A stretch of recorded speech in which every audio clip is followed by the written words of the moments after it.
Now these are the names of the children of Israel which came into Egypt. Every man and his household came with Jacob: Reuben, Simeon, Levi and Judah, Issachar, Zebulun and Benjamin, Dan and Naphtali, Gad and Asher. And all the souls that came out of the loins of Jacob were 70 souls, for Joseph was in Egypt already. And Joseph died, and all his brethren, and all that generation. And the children of Israel were fruitful, and increased abundantly, and multiplied, and waxed exceeding mighty, and the land was filled with them. Now there arose up a new king over Egypt, which knew not Joseph. And he said unto his people, Behold, the people of the children of Israel are more and mightier than we. Come on, let us deal wisely with them, lest they multiply, and come to pass that when there falleth out any war, they join also unto our enemies, and fight against us, and so get them up out of the land. Therefore they did set over them taskmasters to afflict them with their burdens. And they built for Pharaoh treasure cities, Pithom and Raamses. But the more they afflicted them, the more they multiplied and grew. And they were grieved because of the children of Israel. And the Egyptians made the children of Israel to serve with rigor. And they made their lives bitter with hard bondage in mortar and in brick, and in all manner of service in the field. All their service wherein they made them serve was with rigor. And the king of Egypt spake to the Hebrew midwives, of which the name of one was Shiphrah, and the name of the other Puah. And he said, When ye do the office of a midwife to the Hebrew women, and see them upon the stools, if it be a son, then ye shall kill him. But if it be a daughter, then she shall live. But the midwives feared God, and did not as the king of Egypt commanded them, but saved the men children alive. And the king of Egypt called for the midwives, and said unto them, Why have ye done this thing, and have saved the men children alive? And the midwives said unto Pharaoh, Because the Hebrew women are not as the Egyptian women, for they are lively, and are delivered ere the midwives come in unto them. Therefore God dealt well with the midwives, and the people multiplied and waxed very mighty. And it came to pass, because the midwives feared God, that he made them houses. And Pharaoh charged all his people, saying, Every son that is born ye shall cast into the river, and every daughter ye shall save alive. And there went a man of the house of Levi, and took to wife a daughter of Levi. And the woman conceived, and bare a son. And when she saw him that he was a goodly child, she hid him 3 months. And when she could no longer hide him, she took for him an ark of bulrushes, and daubed it with slime and with pitch, and put the child therein. And she laid it in the flags by the river's brink. And his sisters stood afar off, to wit what would be done to him. And the daughter of Pharaoh came down to wash herself at the river, and her maidens walked along by the river's side. And when she saw the ark among the flags, she sent her maid to fetch it. And when she had opened it, she saw the child, and behold, the babe wept. And she had compassion on him, and said, This is one of the Hebrews' children. Then said his sister to Pharaoh's daughter, Shall I go and call to thee a nurse of the Hebrew women, that she may nurse the child for thee? And Pharaoh's daughter said to her, Go. And the maid went and called the child's mother. And Pharaoh's daughter said unto her, Take this child away and nurse it for me, and I will give thee thy wages. And the woman took the child and nursed it. And the child grew, and she brought him unto Pharaoh's daughter, and he became her son. And she called his name Moses. And she said, Because I drew him out of the water. And it came to pass in those days, when Moses was grown, that he went out unto his brethren, and looked on their burdens. And he spied an Egyptian smiting an Hebrew, one of his brethren. And he looked this way and that way, and when he saw there was no man, he slew the Egyptian, and hid him in the sand. And when he went out the second day, behold, 2 men of the Hebrews strove together. And he said to him that did the wrong, Wherefore smitest thou thy fellow? And he said, Who made thee a prince and a judge over us? Intendest thou to kill me as thou killest the Egyptian? And Moses feared and said, Surely this thing is known. Now when Pharaoh heard this thing, he sought to slay Moses, but Moses fled from the face of Pharaoh, and dwelt in the land of Midian, and he sat down by a well. Now the priest of Midian had 7 daughters, and they came and drew water and filled the troughs to water their father's flock. And the shepherds came and drove them away, but Moses stood up and helped them, and watered their flock. And when they came to Reuel their father, he said, How is it that ye are come so soon today? And they said, An Egyptian delivered us out of the hand of the shepherds, and also drew water enough for us, and watered the flock. And he said unto his daughters, And where is he? Why is it that ye have left the man? Call him, that he may eat bread. And Moses was content to dwell with the man, and he gave Moses Zipporah his daughter. And she bare him a son, and he called his name Gershom. For he said, I have been a stranger in a strange land. And it came to pass in process of time that the king of Egypt died, and the children of Israel sighed by reason of the bondage, and they cried, and their cry came up unto God by reason of the bondage. And God heard their groaning, and God remembered his covenant with Abraham, with Isaac, and with Jacob. And God looked upon the children of Israel, and God had respect for them. Now Moses kept the flock of Jethro his father-in-law, the priest of Midian, and he led the flock to the backside of the desert, and came to the mountain of God, even to Horeb. And the angel of the Lord appeared unto him in a flame of fire out of the midst of a bush. And he looked, and behold, the bush burned with fire, and the bush was not consumed. And Moses said, I will now turn aside and see this great sight, why the bush is not burnt. And when the Lord saw that he turned aside to see, God called unto him out of the midst of the bush and said, Moses, Moses. And he said, Here am I. And he said, Draw not nigh hither, put off thy shoes from off thy feet, for the place whereon thou standest is holy ground. Moreover, he said, I am the God of thy father, the God of Abraham, the God of Isaac, and the God of Jacob. And Moses hid his face, for he was afraid to look upon God. And the Lord said, I have surely seen the affliction of my people which are in Egypt, and have heard their cry by reason of their taskmasters, for I know their sorrows.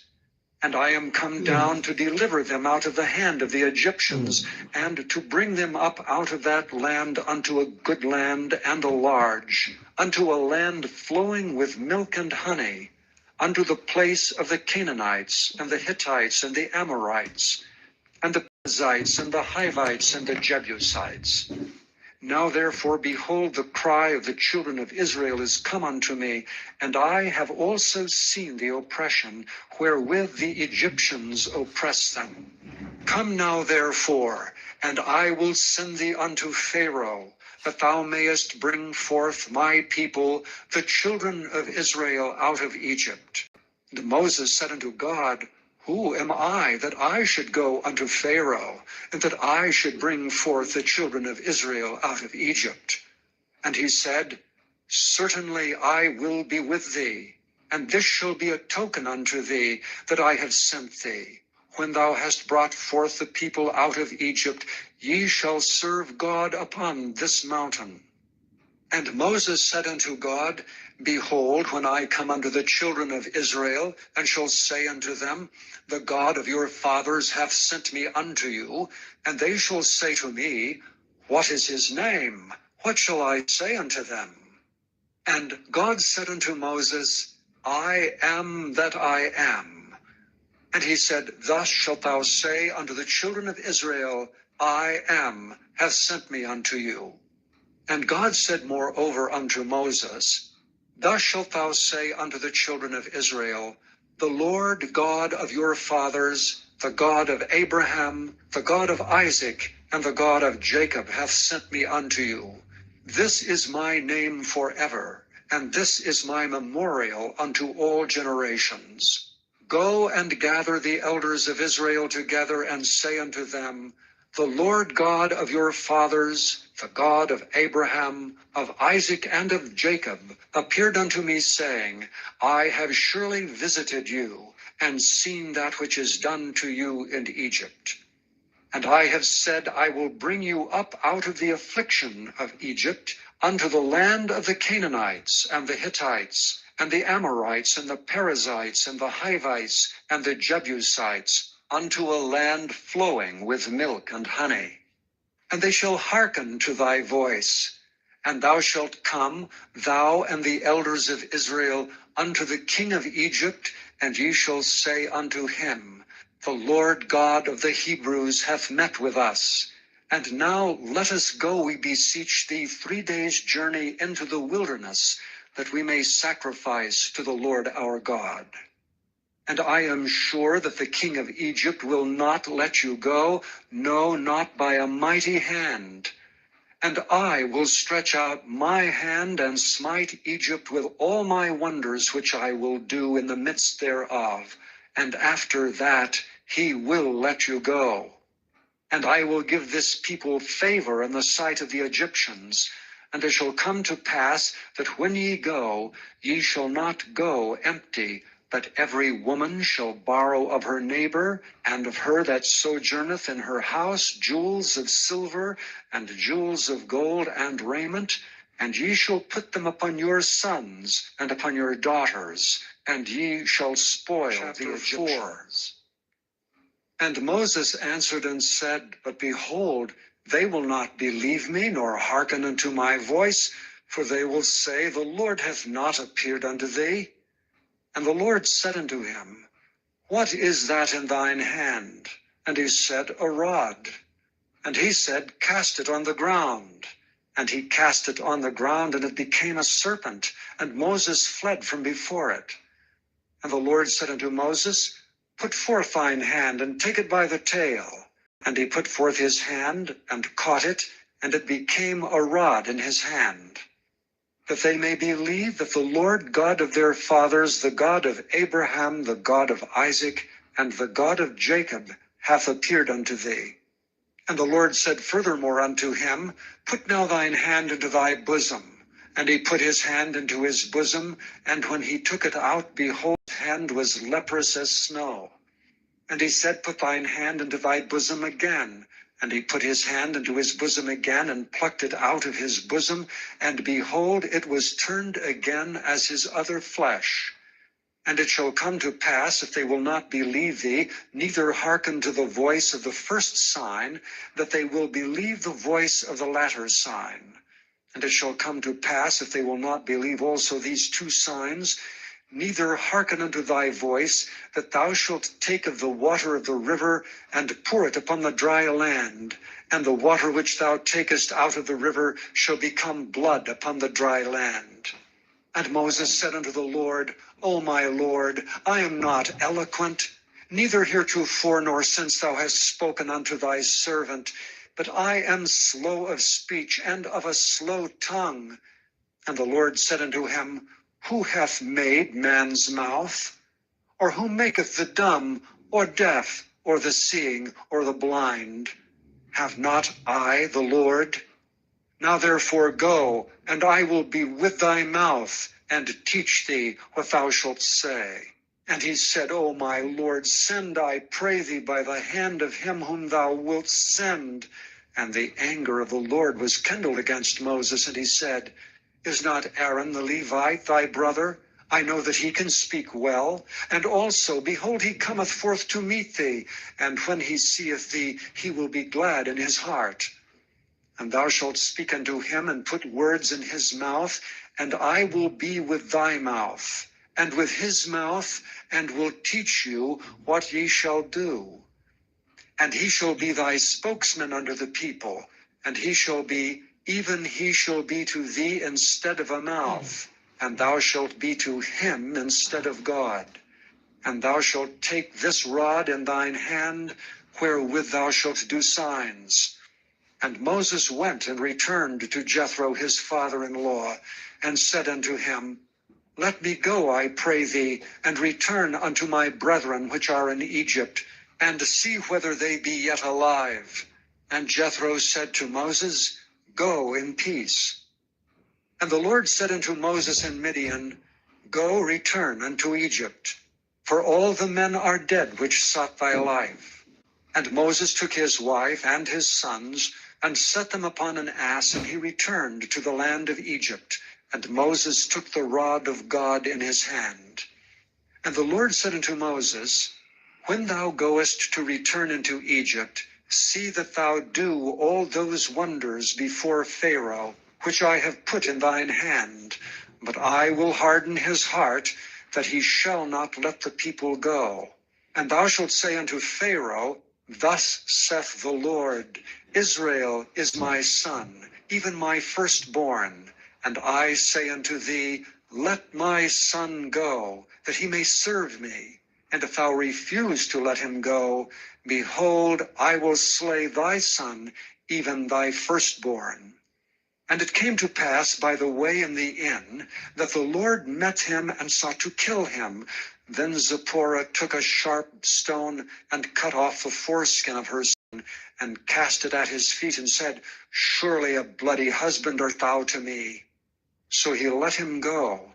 Then she said, A bloody husband thou art, because of the circumcision. And the Lord said to Aaron, Go into the wilderness to meet Moses.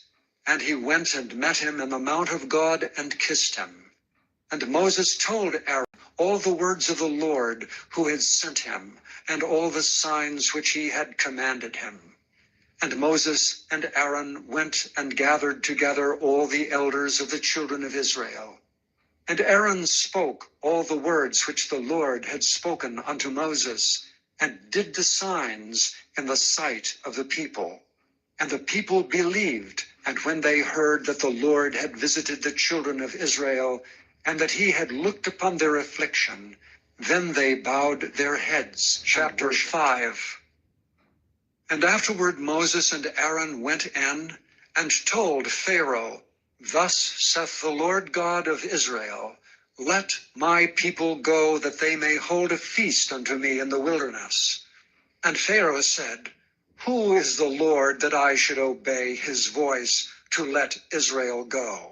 I know not the Lord, neither will I let Israel go. And they said, The God of the Hebrews hath met with us. Let us go, we pray thee, 3 days' journey into the desert, and sacrifice unto the Lord our God, lest he fall upon us with pestilence or with the sword. And the king of Egypt said unto them, Wherefore do ye, Moses and Aaron, let the people from their works get you unto your burdens? And Pharaoh said, Behold, the people of the land now are many, and ye make them rest from their burdens.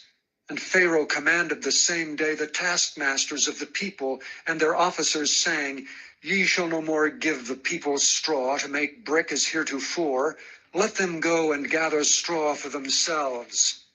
And the tale of the bricks which they did make heretofore ye shall lay upon them. Ye shall not diminish aught thereof, for they be idle. Therefore they cry, saying, Let us go and sacrifice to our God. Let their more work be laid upon the men, that they may labor therein, and let them not regard vain words. And the taskmasters of the people went out, and their officers, and they spake to the people, saying, Thus saith Pharaoh, I will not give you straw. Go ye, get your straw where ye can find it. Yet not aught of your work shall be diminished. So the people were scattered abroad throughout all the land of Egypt to gather stubble instead of straw. And the taskmasters hasted them, saying, Fulfill your works, your daily tasks, as when there was straw. And the officers of the children of Israel, which Pharaoh's taskmasters had set over them, were beaten and demanded, Wherefore have ye not fulfilled your task in making brick both yesterday and today as heretofore? Then the officers of the children of Israel came and cried unto Pharaoh, saying, Wherefore dealest thou thus with thy servants? There is no straw given unto thy servants. And they say to us, Make brick, and behold, thy servants are beaten, but the fault is thine own people. But he said, Ye are idle, ye are idle. Therefore ye say, Let us go and do sacrifice to the Lord. Go therefore now and work, for there shall no straw be given you, yet shall ye deliver the tale of bricks. And the officers of the children of Israel did see that they were in evil case, after it was said, Ye shall not diminish aught from your bricks of your daily task. And they met Moses and Aaron, who stood in the way as they came forth from Pharaoh. And they said unto them, The Lord look upon you and judge, because ye have made our savor to be abhorred in the eyes of Pharaoh and in the eyes of his servants, to put a sword in their hand to slay us. And Moses returned unto the Lord and said, Lord, wherefore hast thou so evil entreated this people? Why is it that thou hast sent me? For since I came to Pharaoh to speak in thy name, he hath done evil to this people. Neither hast thou delivered thy people. Chapter 6. Then the Lord said unto Moses, Now shalt thou see what I will do to Pharaoh. For with a strong hand shall he let them go, and with a strong hand shall he drive them out of his land. And God spake unto Moses and said unto him, I am the Lord, and I appeared unto Abraham, unto Isaac, and unto Jacob by the name of God Almighty, but by my name Jehovah was I not known to them. And I have also established my covenant with them to give them the land of Canaan, the land of their pilgrimage wherein they were strangers. And I have also heard the groaning of the children of Israel, whom the Egyptians keep in bondage, and I have remembered my covenant. Wherefore say unto the children of Israel, I am the Lord, and I will bring you out from under the burdens of the Egyptians, and I will rid you out of their bondage, and I will redeem you with a stretched out arm, and with great judgments. And I will take you to me for a people, and I will be to you a God. And ye shall know that I am the Lord your God, which bringeth you out from under the burdens of the Egyptians. And I will bring you in unto the land concerning the which I did swear to give it to Abraham, to Isaac, and to Jacob, and I will give it you for an heritage. I am the Lord. And Moses spake so unto the children of Israel, but they hearkened not unto Moses for anguish of spirit and for cruel bondage. And the Lord spake unto Moses, saying, Go in, speak unto Pharaoh king of Egypt, that he let the children of Israel go out of his land. And Moses spake before the Lord, saying, Behold, the children of Israel have not hearkened unto me. How then shall Pharaoh hear me, who am of uncircumcised lips? And the Lord spake unto Moses and unto Aaron, and gave them a charge unto the children of Israel, and unto Pharaoh king of Egypt, to bring the children of Israel out of the land of Egypt. These be the heads of their fathers' houses, the sons of Reuben, the firstborn of Israel, Hanok, and Palu, Hezron, and Carmi. These be the families of Reuben. And the sons of Simeon, Jemuel, and Jamin, and Ohad, and Jachin, and Zohar, and Shaul, the son of a Canaanitish woman. These are the families of Simeon. And these are the names of the sons of Levi according to their generations, Gershon, and Kohath, and Merari.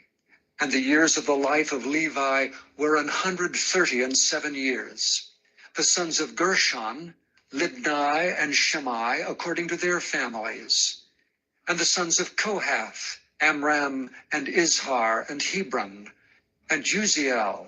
And the years of the life of Kohath were 133 years.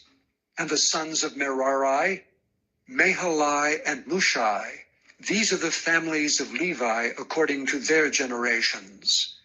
Amram took him Jochebed, his father's sister, to wife, and she bare him Aaron and Moses. And the years of the life of Amram were 137 years. And the sons of Izhar, Korah, and Nepheg, and Zikri, and the sons of Uziel, Mishael, and Elzaphan, and Zithri. And Aaron took him Elisheba, daughter of Amminadab, sister of Naashon, to wife. And she bare him Nadab, and Abihu, Eleazar, and Ithamar. And the sons of Korah, Asir, and Elkanah, and Abiasaph. These are the families of the Korhites. And Eleazar, Aaron's son, took him one of the daughters of Putiel to wife, and she bare him Phinehas. These are the heads of the fathers of the Levites according to their families. These are that Aaron and Moses to whom the Lord said, Bring out the children of Israel from the land of Egypt according to their armies. These are they which spake to Pharaoh king of Egypt to bring out the children of Israel from Egypt. These are that Moses and Aaron. And it came to pass on the day when the Lord spake unto Moses in the land of Egypt, that the Lord spake unto Moses, saying, I am the Lord. Speak thou unto Pharaoh king of Egypt all that I say unto thee. And Moses said before the Lord, Behold, I am of uncircumcised lips, and how shall Pharaoh hearken unto me? And the Lord said unto Moses, See, I have made thee a god to Pharaoh, and Aaron thy brother shall be thy prophet. Thou shalt speak all that I command thee, and Aaron thy brother shall speak unto Pharaoh, that he send the children of Israel out of his land. And I will harden Pharaoh's heart, and multiply my signs and my wonders in the land of Egypt. But Pharaoh shall not hearken unto you, that I may lay my hand upon Egypt and bring forth mine armies and my people, the children of Israel, out of the land of Egypt by great judgments. And the Egyptians shall know that I am the Lord when I stretch forth mine hand upon Egypt, and bring out the children of Israel from among them.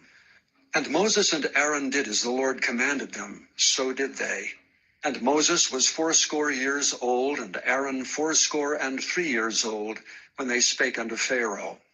And the Lord spake unto Moses and unto Aaron, saying, When Pharaoh shall speak unto you, saying, Shew a miracle for you, then thou shalt say unto Aaron, Take thy rod and cast it before Pharaoh, and it shall become a serpent. And Moses and Aaron went in unto Pharaoh, and they did so as the Lord had commanded. And Aaron cast down his rod before Pharaoh, and before his servants, and it became a serpent. Then Pharaoh also called the wise men and the sorcerers. Now the magicians of Egypt, they also did in like manner with their enchantments.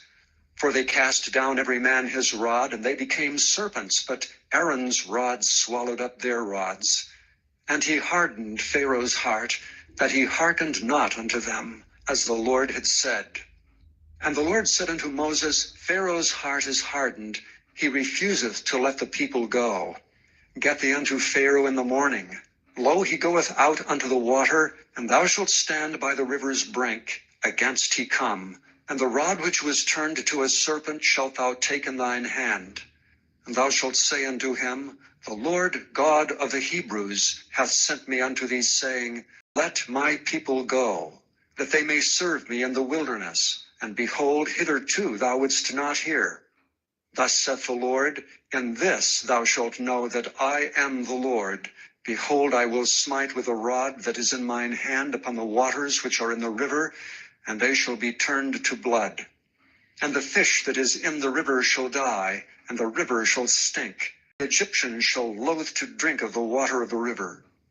And the Lord spake unto Moses, Say unto Aaron, Take thy rod and stretch out thine hand upon the waters of Egypt, upon their streams, upon their rivers, and upon their ponds, and upon all their pools of water, that they may become blood, and that there may be blood throughout all the land of Egypt, both in vessels of wood and in vessels of stone. And Moses and Aaron did so as the Lord commanded.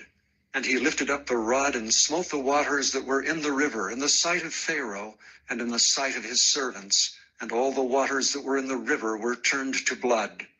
And the fish that was in the river died, and the river stank, and the Egyptians could not drink of the water of the river, and there was blood throughout all the land of Egypt. And the magicians of Egypt did so with their enchantments, and Pharaoh's heart was hardened, neither did he hearken unto them, as the Lord had said. And Pharaoh turned and went into his house, neither did he set his heart to this also. And all the Egyptians digged round about the river for water to drink, for they could not drink of the water of the river. And 7 days were fulfilled after that the Lord had smitten the river. And the Lord spake unto Moses, Go unto Pharaoh, and say unto him, Thus saith the Lord, Let my people go, that they may serve me. And if thou refuse to let them go, behold, I will smite all thy borders with frogs. And the river shall bring forth frogs abundantly, which shall go up and come into thine house, and into thy bedchamber, and upon thy bed, and into the house of thy servants, and upon thy people, and into thine ovens, and into thy kneading troughs. And the frogs shall come up both on thee, and upon thy people, and upon all thy servants. And the Lord spake unto Moses, Say unto Aaron, Stretch forth thine hand with thy rod over the streams, over the rivers, and over the ponds, and cause frogs to come up upon the land of Egypt. And Aaron stretched out his hand over the waters of Egypt, and the frogs came up and covered the land of Egypt. And the magicians did so with their enchantments, and brought up frogs upon the land of Egypt. And Pharaoh called for Moses and Aaron, and said, Entreat the Lord that he may take away the frogs from me and from my people, and I will let the people go, that they may do sacrifice unto the Lord. And Moses said unto Pharaoh, Glory over me. When shall I entreat for thee, and for thy servants, and for thy people, to destroy the frogs from thee and thy houses, that they may remain in the river only? And he said, Tomorrow. And he said, Be it according to thy word, that thou mayest know that there is none like unto the Lord our God. And the frog shall depart from thee, and from thy houses, and from thy servants, and from thy people, they shall remain in the river only. And Moses and Aaron went out from Pharaoh, and Moses cried unto the Lord because of the frogs which he had brought against Pharaoh. And the Lord did according to the word of Moses, and the frogs died out of the houses, out of the villages, and out of the fields. And they gathered them together upon heaps, and the land stank. And when Pharaoh saw that there was respite, he hardened his heart, and hearkened not unto them, as the Lord had said. And the Lord said unto Moses, Say unto Aaron, Stretch out thy rod, and smite the dust of the land, that it may become lice throughout all the land of Egypt. And they did so. For Aaron stretched out his hand with his rod, and smote the dust of the earth, and it became lice in man and in beast. All the dust of the land came lice throughout all the land of Egypt. And the magicians did so with their enchantments to bring forth lice, but they could not. So there were lice upon man and upon beast. Then the magicians said unto Pharaoh, This is the finger of God. And Pharaoh's heart was hardened, and he hearkened not unto them, as the Lord had said. And the Lord said unto Moses, Rise up early in the morning, and stand before Pharaoh. Lo, he cometh forth to the water. And say unto him, Thus saith the Lord, Let my people go, that they may serve me. Else if thou wilt not let my people go, behold, I will send swarms of flies upon thee, and upon thy servants, and upon thy people, and into thy houses, and the houses of the Egyptians shall be full of swarms of flies, and also the ground whereon they are. And I will sever in that day the land of Goshen, in which my people dwell, that no swarms of flies shall be there, to the end thou mayest know that I am the Lord in the midst of the earth. And I will put a division between my people and thy people. Tomorrow shall this sign be. And the Lord did so. And there came a grievous swarm of flies into the house of Pharaoh, and into his servants' houses, and into all the land of Egypt. The land was corrupted by reason of the swarms of flies. And Pharaoh called for Moses and for Aaron, and said, Go ye, sacrifice to your God in the land. And Moses said, It is not meet so to do. For we shall sacrifice the abomination of the Egyptians to the Lord our God. Lo, shall we sacrifice the abomination of the Egyptians before their eyes, and will they not stone us? We will go 3 days' journey into the wilderness and sacrifice to the Lord our God, as he shall command us. And Pharaoh said, I will let you go, that ye may sacrifice to the Lord your God in the wilderness. Only ye shall not go very far away. Entreat for me. And Moses said, Behold, I go out from thee, and I will entreat the Lord that the swarms of flies may depart from Pharaoh, from his servants and from his people tomorrow. But let not Pharaoh deal deceitfully any more in not letting the people go to sacrifice to the Lord. And Moses went out from Pharaoh and entreated the Lord. And the Lord did according to the word of Moses. And he removed the swarms of flies from Pharaoh, from his servants and from his people. There remained not one. And Pharaoh hardened his heart at this time also, neither would he let the people go. 9. Then the Lord said unto Moses, Go in unto Pharaoh, and tell him, Thus saith the Lord, God of the Hebrews, Let my people go, that they may serve me. For if thou refuse to let them go, and wilt hold them still, behold, the hand of the Lord is upon thy cattle which is in the field, upon the horses, upon the asses, upon the camels, upon the oxen, and upon the sheep. There shall be a very grievous murrain. And the Lord shall sever between the cattle of Israel and the cattle of Egypt, and there shall nothing die of all that is the children's of Israel. And the Lord appointed a set time, saying, Tomorrow the Lord shall do this thing in the land. And the Lord did that thing on the morrow. And all the cattle of Egypt died, but the cattle of the children of Israel died not one. And Pharaoh sent, and behold, there was not one of the cattle of the Israelites dead. And the heart of Pharaoh was hardened, and he did not let the people go. And the Lord said unto Moses, unto Aaron, Take to you handfuls of ashes of the furnace, and let Moses sprinkle it toward the heaven in the sight of Pharaoh. And it shall become small dust in all the land of Egypt, and shall be a boil breaking forth with blains upon man and upon beast throughout all the land of Egypt.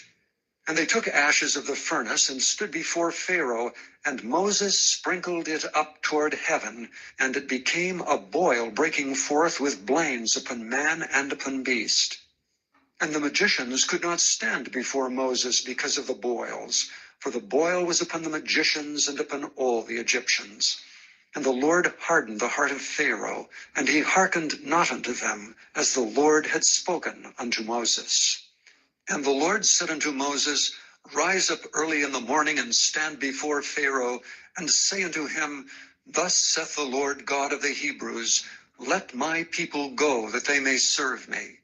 For I will at this time send all my plagues upon thine heart, and upon thy servants, and upon thy people, that thou mayest know that there is none like me in all the earth.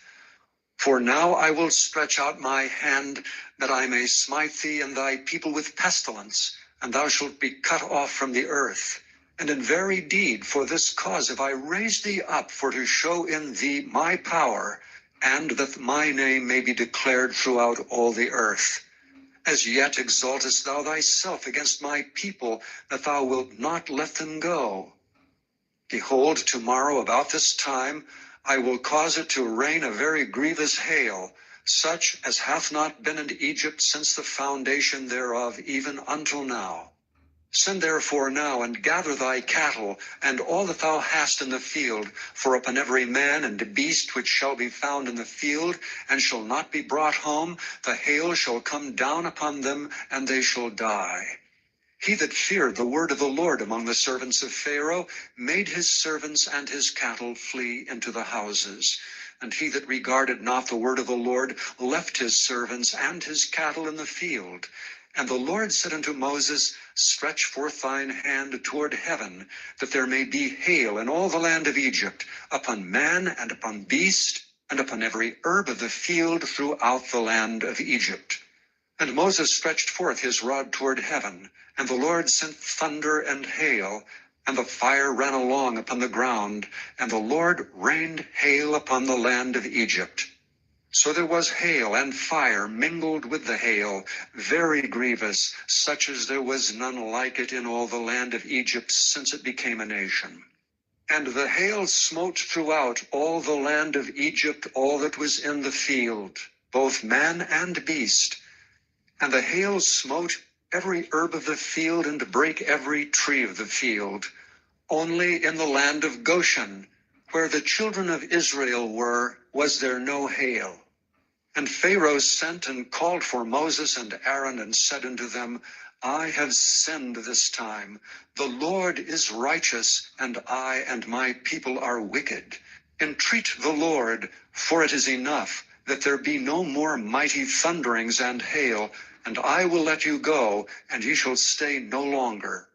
And Moses said unto him, As soon as I am gone out of the city, I will spread abroad my hands unto the Lord, and the thunder shall cease, neither shall there be any more hail, that thou mayest know how that the earth is the Lord's.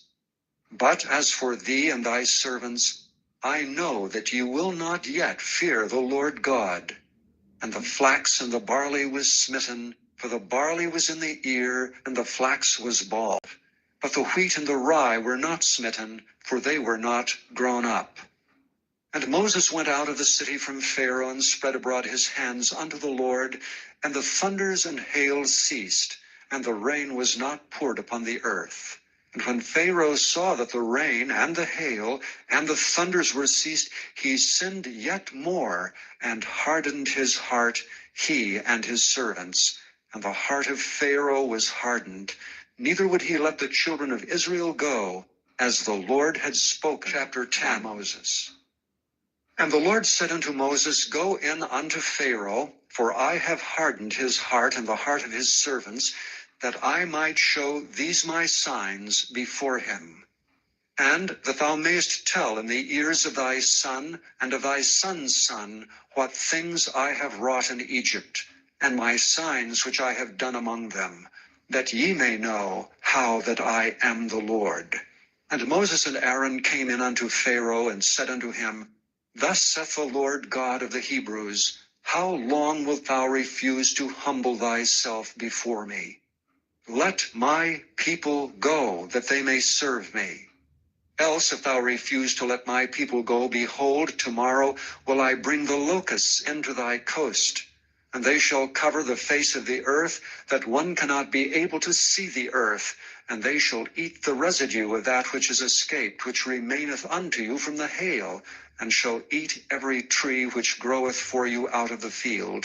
And they shall fill thy houses, and the houses of all thy servants, and the houses of all the Egyptians, which neither thy fathers nor thy fathers' fathers have seen since the day that they were upon the earth unto this day. And he turned himself and went out from Pharaoh. And Pharaoh's servants said unto him, How long shall this man be a snare unto us? Let the men go, that they may serve the Lord their God. Knowest thou not yet that Egypt is destroyed?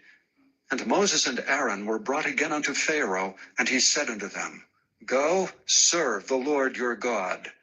But who are they that shall go? And Moses said, We will go with our young and with our old, with our sons and with our daughters, with our flocks and with our herds we will go, for we must hold a feast unto the Lord. And he said unto them, Let the Lord be so with you as I will let you go, and your little ones, look to it, for evil is before you. Not so. Go now ye that are men, and serve the Lord, for that ye did desire. And they were driven out from Pharaoh's presence.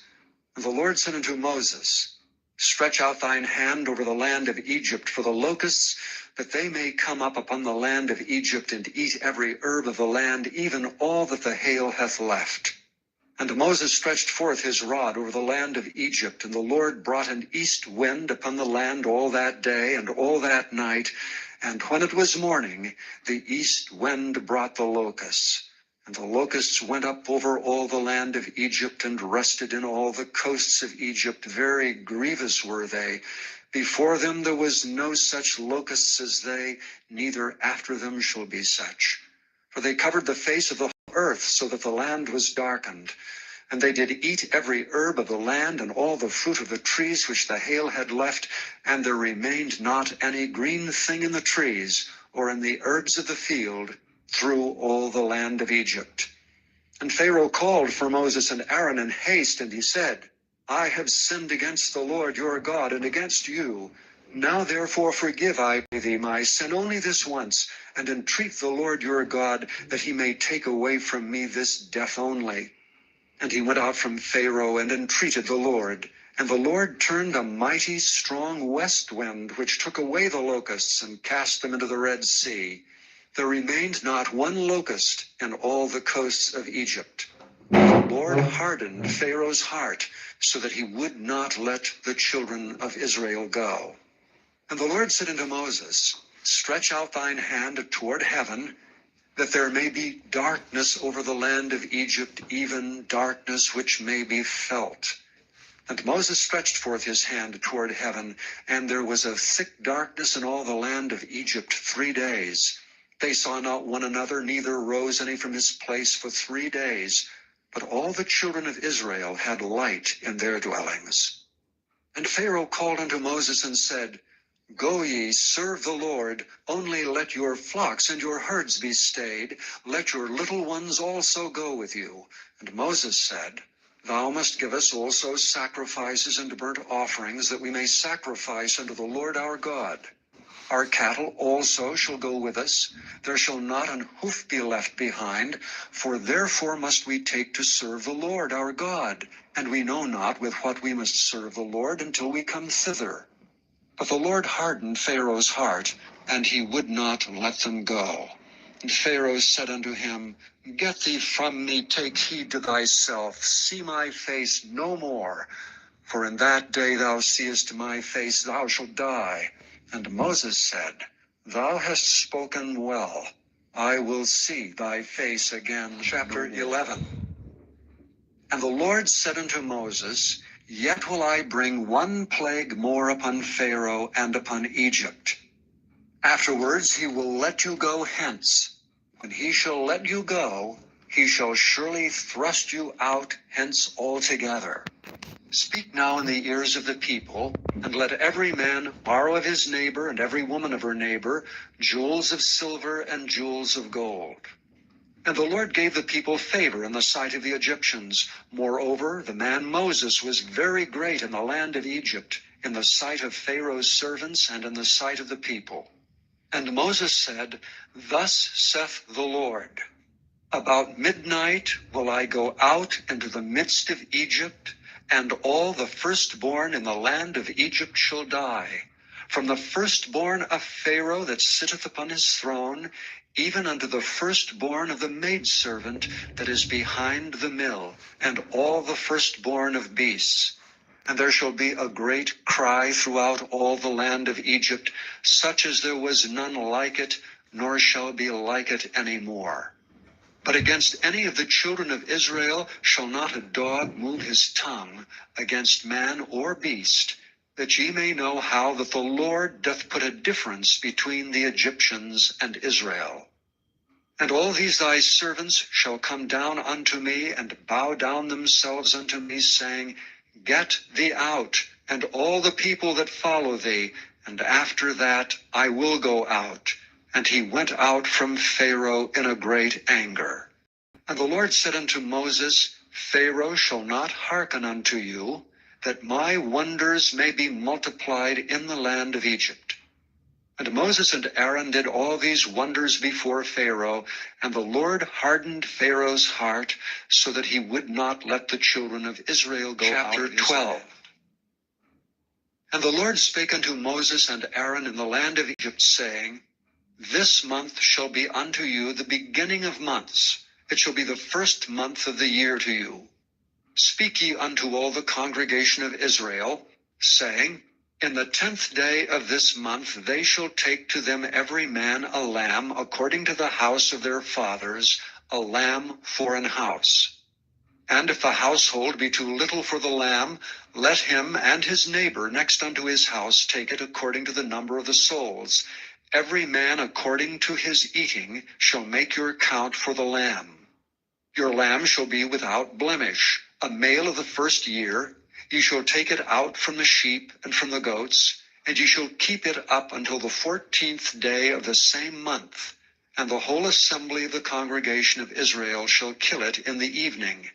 And they shall take of the blood, and strike it on the 2 side posts, and on the upper door post of the houses wherein they shall eat it. And they shall eat the flesh in that night, roasted with fire, and unleavened bread, and with bitter herbs they shall eat it. Eat not of it raw, nor sodden it all with water, but roast with fire, his head with his legs, and with the purtenance thereof. And ye shall let nothing of it remain until the morning. And that which remaineth of it until the morning ye shall burn with fire. And thus shall ye eat it, with your loins girded, your shoes on your feet, and your staff in your hand. And ye shall eat it in haste.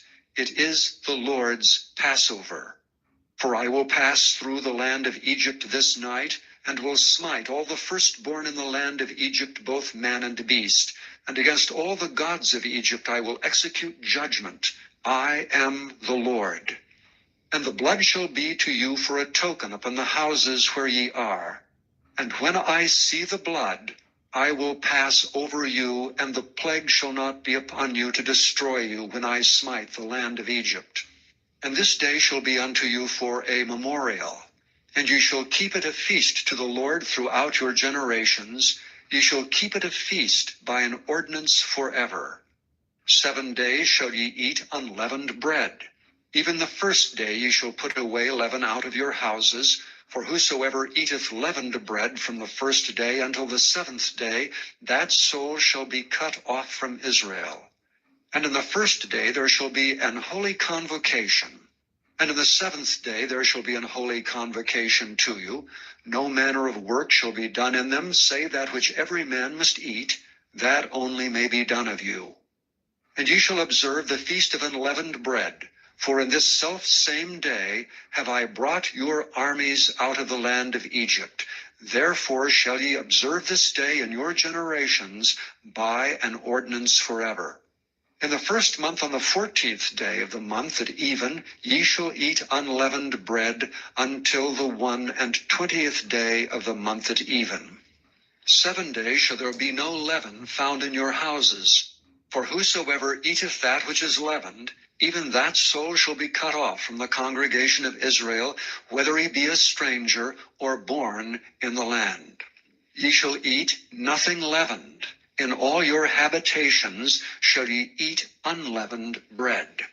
Then Moses called for all the elders of Israel, and said unto them, Draw out and take you a lamb according to your families, and kill the Passover.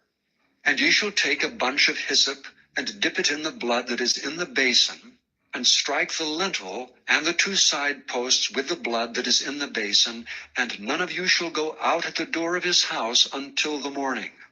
For the Lord will pass through to smite the Egyptians, and when he seeth the blood upon the lintel and on the 2 side posts, the Lord will pass over the door, and will not suffer the destroyer to come in unto your houses to smite you. And ye shall observe this thing for an ordinance to thee and to thy sons forever. And it shall come to pass, when ye be come to the land which the Lord will give you, according as he hath promised, that ye shall keep this service. And it shall come to pass, when your children shall say unto you, What mean ye by this service? That ye shall say, It is the sacrifice of the Lord's Passover, who passed over the houses of the children of Israel and Egypt, when he smote the Egyptians and delivered our houses. And the people bowed the head and worshipped. And the children of Israel went away, and did as the Lord had commanded Moses and Aaron, so did they.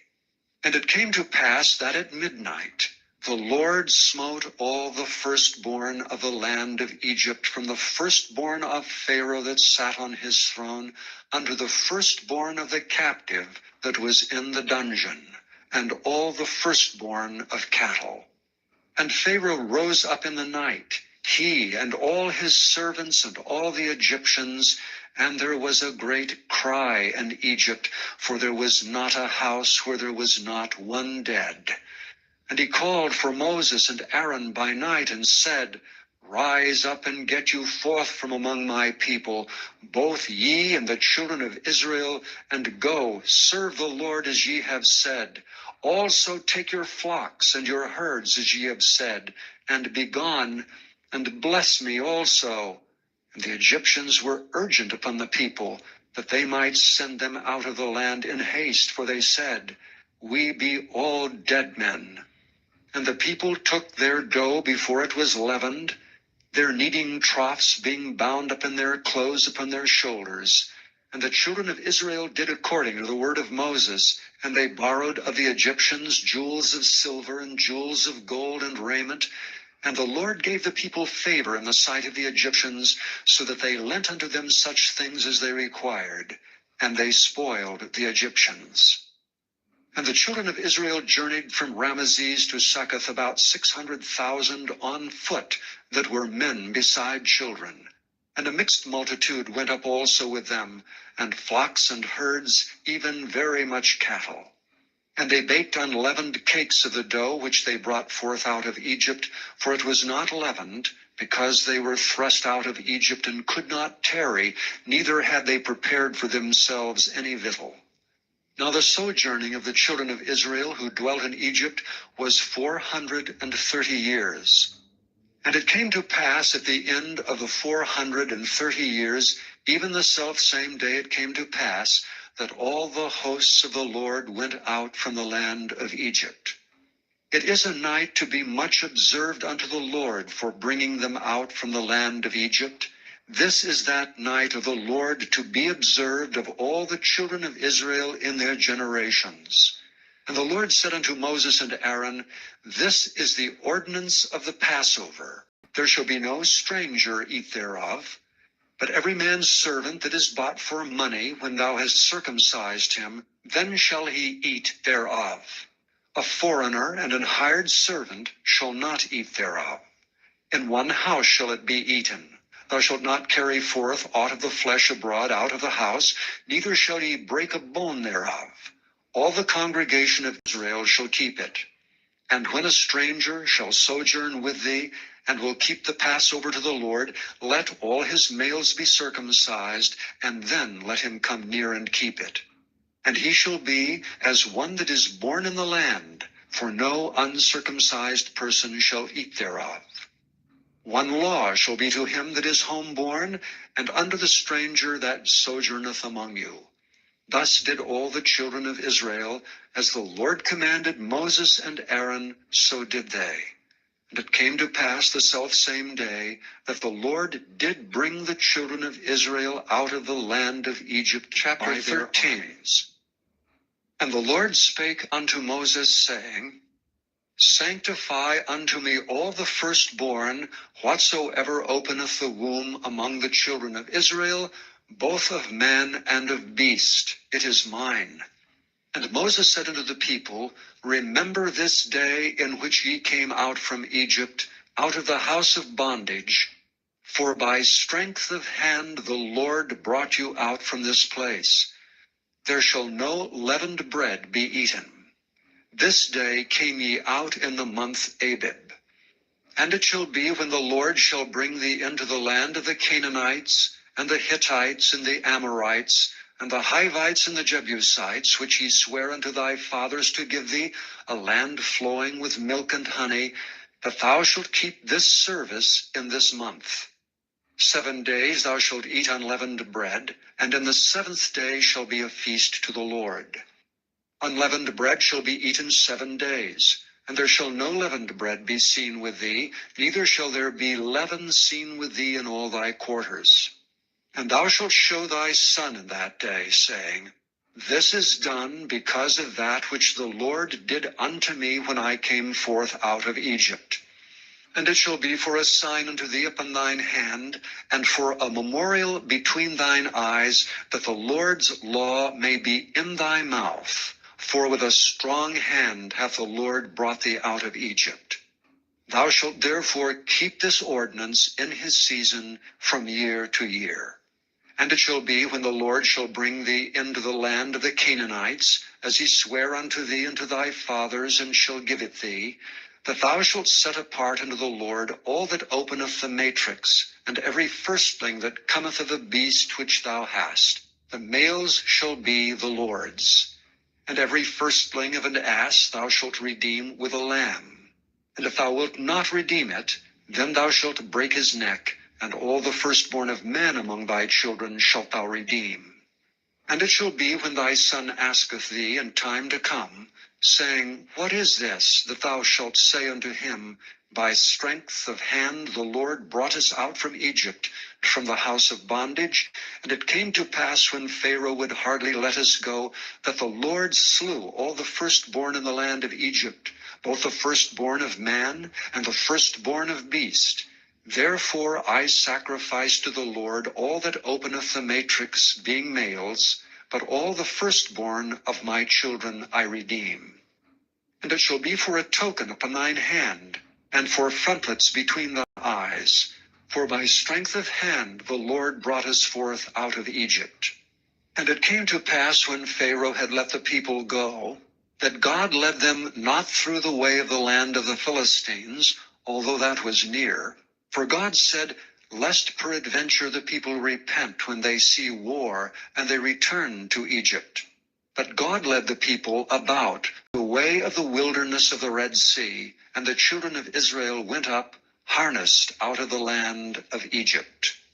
And Moses took the bones of Joseph with him, for he had straitly sworn the children of Israel, saying, God will surely visit you, and ye shall carry up my bones away hence with you. And they took their journey from Succoth, and encamped in Etham, in the edge of the wilderness.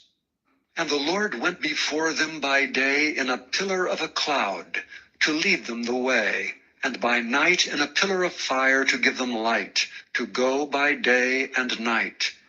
He took not away the pillar of the cloud by day, nor the pillar of fire by night from before the people. And the Lord spake unto Moses, saying, Speak unto the children of Israel, that they turn and encamp before Pi-hahiroth, between Migdol and the sea, over against Baal-zephon. Before it shall ye encamp by the sea. For Pharaoh will say of the children of Israel, They are entangled in the land, the wilderness hath shut them in. And I will harden Pharaoh's heart, that he shall follow after them. And I will be honored upon Pharaoh and upon all his host, that the Egyptians may know that I am the Lord. And they did so.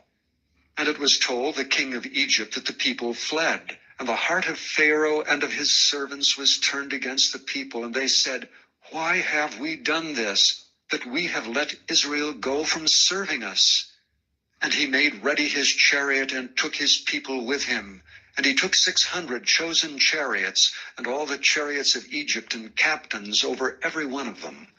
And the Lord hardened the heart of Pharaoh king of Egypt, and he pursued after the children of Israel. And the children of Israel went out with an high hand. But the Egyptians pursued after them, all the horses and chariots of Pharaoh, and his horsemen and his army, and overtook them encamping by the sea, beside Pi-hahiroth, before Baal-zephon. And when Pharaoh drew nigh, the children of Israel lifted up their eyes, and behold, the Egyptians marched after them. And they were sore afraid, and the children of Israel cried out unto the Lord. And they said unto Moses, Because there were no graves in Egypt, hast thou taken us away to die in the wilderness? Wherefore hast thou dealt thus with us, to carry us forth out of Egypt? Is not this the word that we did tell thee in Egypt, saying, Let us alone, that we may serve the Egyptians? For it had been better for us to serve the Egyptians, than that we should die in the wilderness. And Moses said unto the people, Fear ye not, stand still, and see the salvation of the Lord, which he will show to you today. For the Egyptians whom ye have seen today, ye shall see them again no more forever. The Lord shall fight for you, and ye shall hold your peace. And the Lord said unto Moses, Wherefore criest thou unto me? Speak unto the children of Israel, that they go forward. But lift thou up thy rod, and stretch out thine hand over the sea, and divide it. And the children of Israel shall go on dry ground through the midst of the sea. And I, behold, I will harden the hearts of the Egyptians, and they shall follow them. And I will get me honor upon Pharaoh, and upon all his host, upon his chariots, and upon his horsemen. The Egyptians shall know that I am the Lord, when I have gotten me honor upon Pharaoh, upon his chariots, and upon his horsemen. And the angel of God which went before the camp of Israel removed and went behind them. And the pillar of the cloud went from before their face, and stood behind them. And it came between the camp of the Egyptians and the camp of Israel. And it was a cloud and darkness to them, but it gave light by night to these, so that the one came not near the other all the night. And Moses stretched out his hand over the sea, and the Lord caused the sea to go back by a strong east wind all that night, and made the sea dry land, and the waters were divided. And the children of Israel went into the midst of the sea upon dry ground, and the waters were a wall unto them on their right hand and on their left. And the Egyptians pursued and went in after them to the midst of the sea, even all Pharaoh's horses, his chariots, and his horsemen.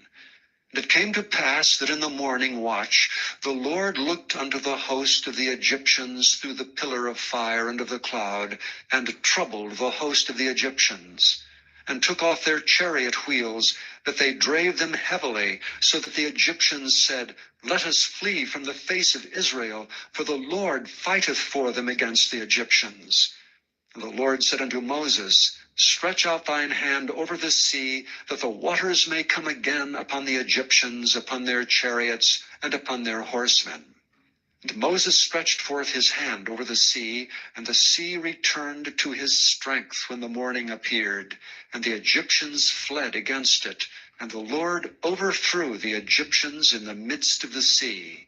And the waters returned and covered the chariots and the horsemen, and all the host of Pharaoh that came into the sea after them. There remained not so much as one of them. But the children of Israel walked upon dry land in the midst of the sea, and the waters were a wall unto them on their right hand and on their left. Thus the Lord saved Israel that day out of the hand of the Egyptians. And Israel saw the Egyptians dead upon the seashore. And Israel saw that great work which the Lord did upon the Egyptians. And the people feared the Lord, and believed the Lord and his servant. Chapter 15. Then sang Moses and the children of Israel this song unto the Lord, and spake, saying, I will sing unto the Lord, for he hath triumphed gloriously. The horse and his rider hath he thrown into the sea. The Lord is my strength and song, and he is become my salvation. He is my God, and I will prepare him an habitation, my father's God, and I will exalt him. The Lord is a man of war, the Lord is his name. Pharaoh's chariots and his host hath he cast into the sea. His chosen captains also are drowned in the Red Sea.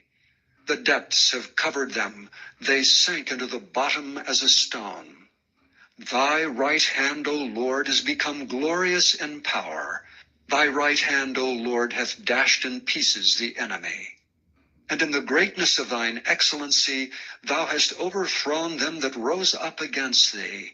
Thou sentest forth thy wrath, which consumed them as stubble. And with the blast of thy nostrils the waters were gathered together, the floods stood upright as an heap, and the depths were congealed in the heart of the sea. The enemy said, I will pursue, I will overtake, I will divide the spoil. My lust shall be satisfied upon them. I will draw my sword, my hand shall destroy them. Thou didst blow with thy wind, the sea covered them, they sank as lead in the mighty waters.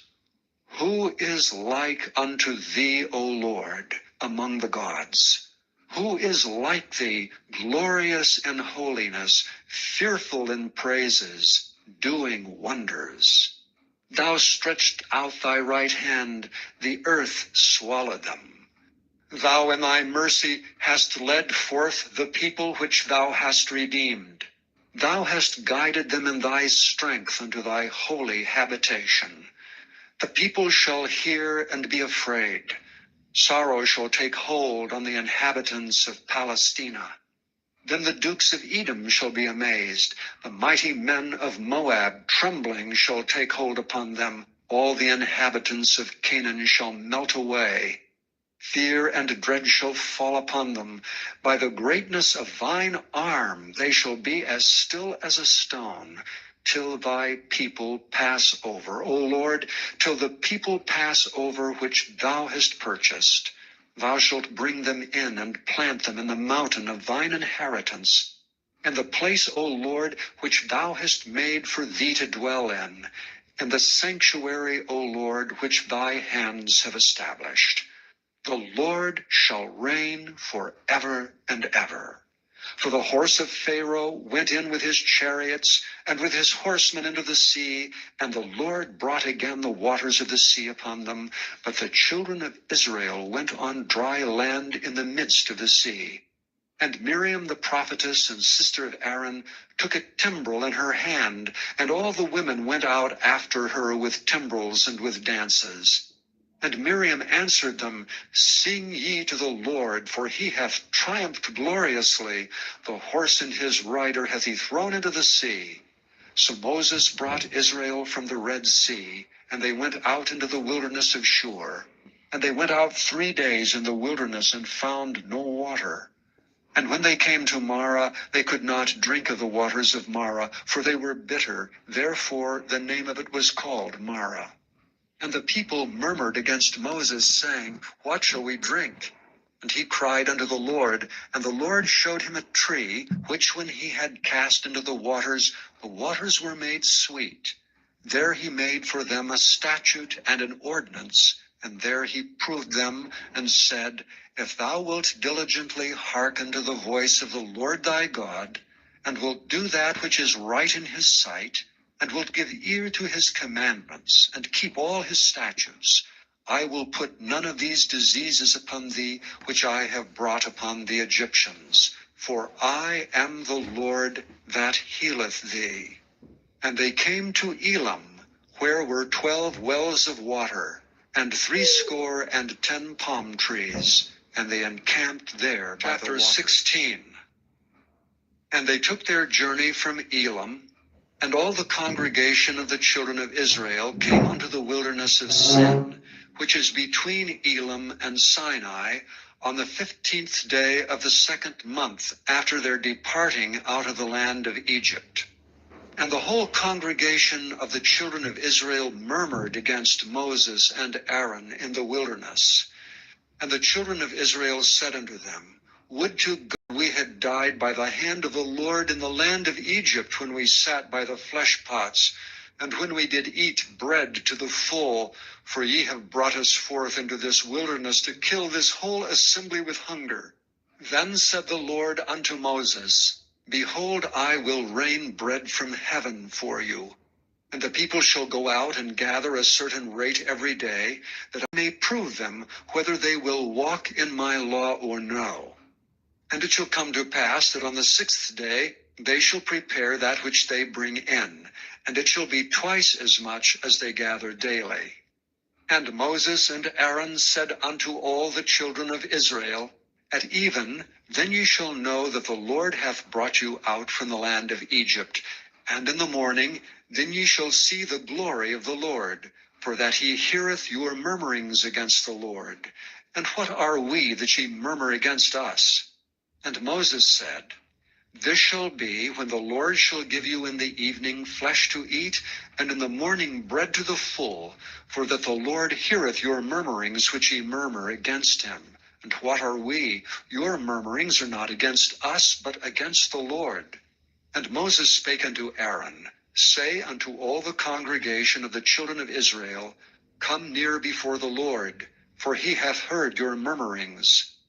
And it came to pass, as Aaron spake unto the whole congregation of the children of Israel, that they looked toward the wilderness, and behold, the glory of the Lord appeared in the cloud.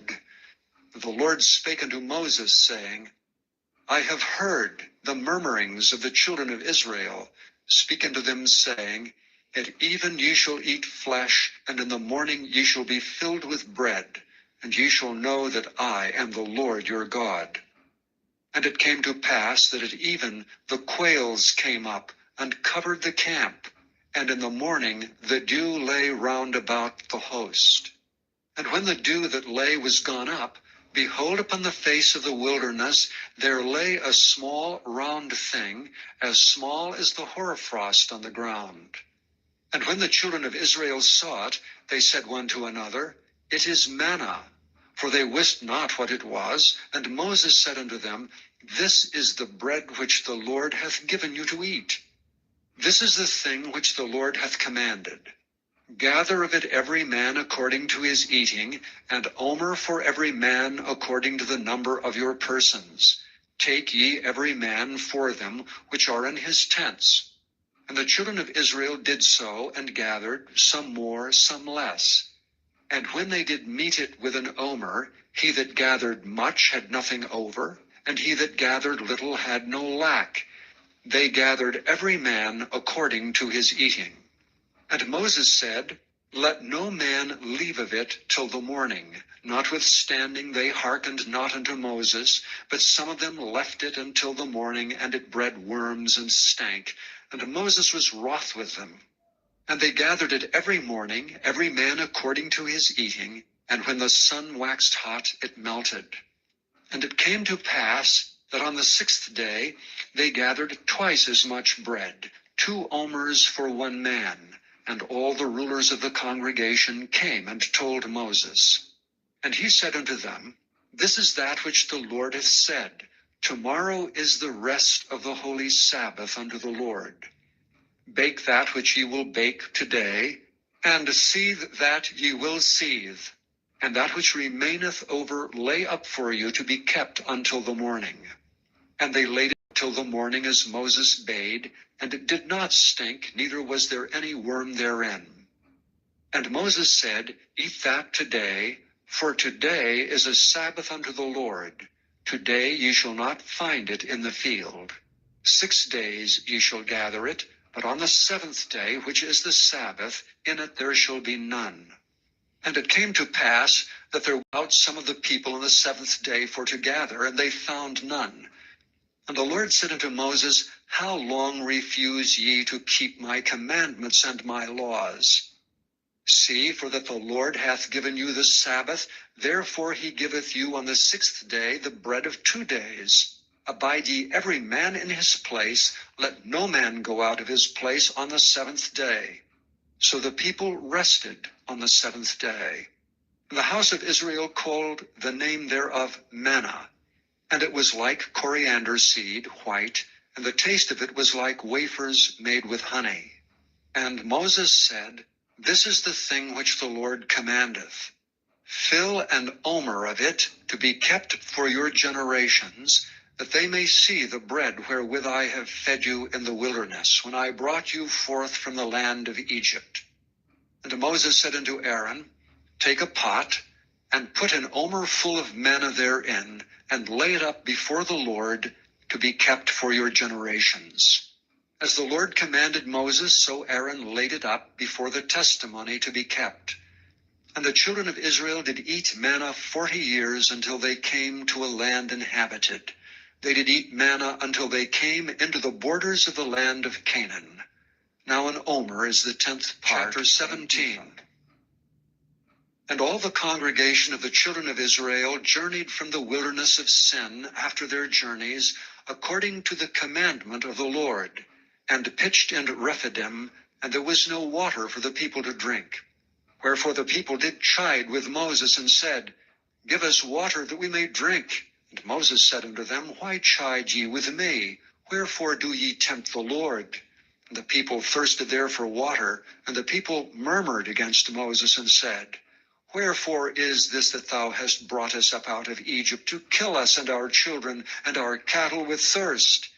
And Moses cried unto the Lord, saying, What shall I do unto this people? They be almost ready to stone me.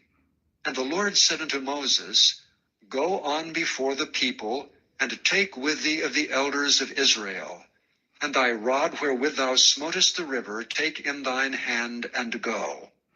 Behold, I will stand before thee there upon the rock in Horeb, and thou shalt smite the rock, and there shall come water out of it, that the people may drink. And Moses did so in the sight of the elders of Israel. And he called the name of the place Massah and Meribah, because of the chiding of the children of Israel, and because they tempted the Lord, saying, Is the Lord among us or not? Then came Amalek, and fought with Israel and Rephidim.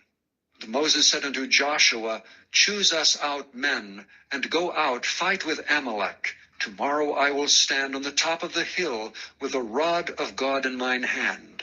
So Joshua did as Moses had said to him, and fought with Amalek.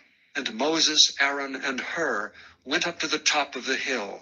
And it came to pass, when Moses held up his hand, that Israel prevailed. And when he let down his hand, Amalek prevailed. But Moses' hands were heavy. And they took a stone, and put it under him, and he sat thereon. Aaron and Hur stayed up his hands, the one on the one side, and the other on the other side. And his hands were steady until the going down of the sun. And Joshua discomfited Amalek and his people with the edge of the sword. And the Lord said unto Moses, Write this for a memorial in a book, and rehearse it in the ears of Joshua. For I will utterly put out the remembrance of Amalek from under heaven. And Moses built an altar, and called the name of it Jehovah Nissi. For he said, Because the Lord hath sworn that the Lord will have war with Amalek from generation to generation. When Jethro the priest of Midian, Moses' father-in-law, heard of all that God had done for Moses and for Israel his people, and that the Lord had brought Israel out of Egypt, then Jethro, Moses' father-in-law, took Zipporah, Moses' wife, after he had sent her back, and her 2 sons, of which the name of one was Gershom, for he said, I have been an alien in a strange land. And the name of the other was Eleazar, for the God of my father, said he, was mine help, and delivered me from the sword of Pharaoh. And Jethro, Moses' father-in-law, came with his sons and his wife unto Moses into the wilderness, where he encamped at the mount of God. And he said unto Moses, I thy father-in-law Jethro am come unto thee, and thy wife and her 2 sons with her. And Moses went out to meet his father-in-law, and did obeisance and kissed him, and they asked each other of their welfare, and they came into the tent. And Moses told his father-in-law all that the Lord had done unto Pharaoh and to the Egyptians for Israel's sake, and all the travail that had come upon them by the way, and how the Lord delivered them. And Jethro rejoiced for all the goodness which the Lord had done to Israel, whom he had delivered out of the hand of the Egyptians. And Jethro said, Blessed be the Lord, who hath delivered you out of the hand of the Egyptians, and out of the hand of Pharaoh, who hath delivered the people from under the hand of the Egyptians. Now I know that the Lord is greater than all gods, for in the thing wherein they dwelt proudly, he was above them. And Jethro, Moses' father-in-law, took a burnt offering and sacrifices for God. And Aaron came, and all the elders of Israel, to eat bread with Moses' father-in-law before God. And it came to pass on the morrow that Moses sat to judge the people, and the people stood by Moses from morning unto the evening. And when Moses' father-in-law saw all that he did to the people, he said, What is this thing that thou doest to the people? Why sittest thou thyself alone, and all the people stand by thee from morning unto even? And Moses said unto his father-in-law, Because the people come unto me to inquire of God. When they have a matter, they come unto me, and I judge between one and another, and I do make them know the statutes of God and his laws. And Moses' father-in-law said unto him, The thing that thou doest is not good. Thou wilt surely wear away both thou and this people that is with thee, for this thing is too heavy for thee. Thou art not able to perform it thyself alone. Hearken now unto my voice, I will give thee counsel, and God shall be with thee. Be thou for the people to Godward, that thou mayest bring the causes unto God. And thou shalt teach them ordinances and laws, and shalt show them the way wherein they must walk, and the work that they must do. Moreover, thou shalt provide out of all the people able men, such as fear God, men of truth, hating covetousness, and place such over them to be rulers of thousands, and rulers of hundreds, rulers of fifties, and rulers of tens. And let them judge the people at all seasons. And it shall be that every great matter they shall bring unto thee, but every small matter they shall judge. So shall it be easier for thyself, and they shall bear the burdens with thee. If thou shalt do this thing, and God command thee so, then thou shalt be able to endure, and all this people shall also go to their place in peace. So Moses hearkened to the voice of his father-in-law, and did all that he had said. And Moses chose able men out of all Israel, and made them heads over the people, rulers of thousands, rulers of hundreds, rulers of fifties, and rulers of tens. And they judged the people at all seasons. The hard causes they brought unto Moses, but every small matter they judged themselves. And Moses let his father-in-law depart, and he went his way into his own land. Chapter 19. In the 3rd month, when the children of Israel were gone forth out of the land of Egypt, the same day came they into the wilderness of Sinai.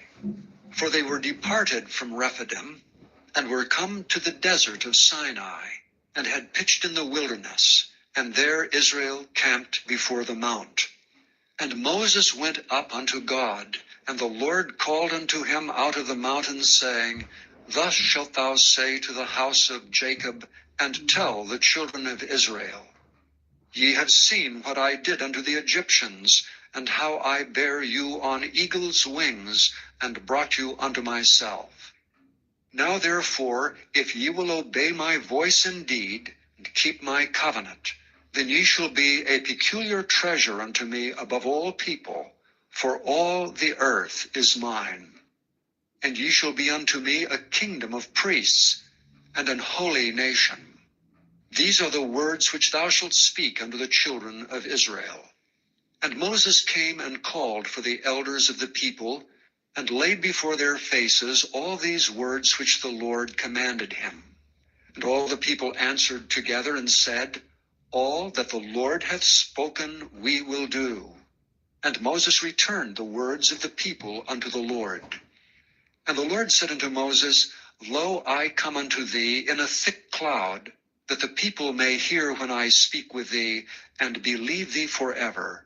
And Moses told the words of the people unto the Lord. And the Lord said unto Moses, Go unto the people, and sanctify them today and tomorrow, and let them wash their clothes, and be ready against the 3rd day. For the 3rd day the Lord will come down in the sight of the people upon Mount Sinai. And thou shalt set bounds unto the people round about, saying, Take heed to yourselves, that ye go not up into the mount, or touch the border of it. Whosoever toucheth the mount shall be surely put to death. There shall not be an hand touch it, but he shall surely be stoned or shot through.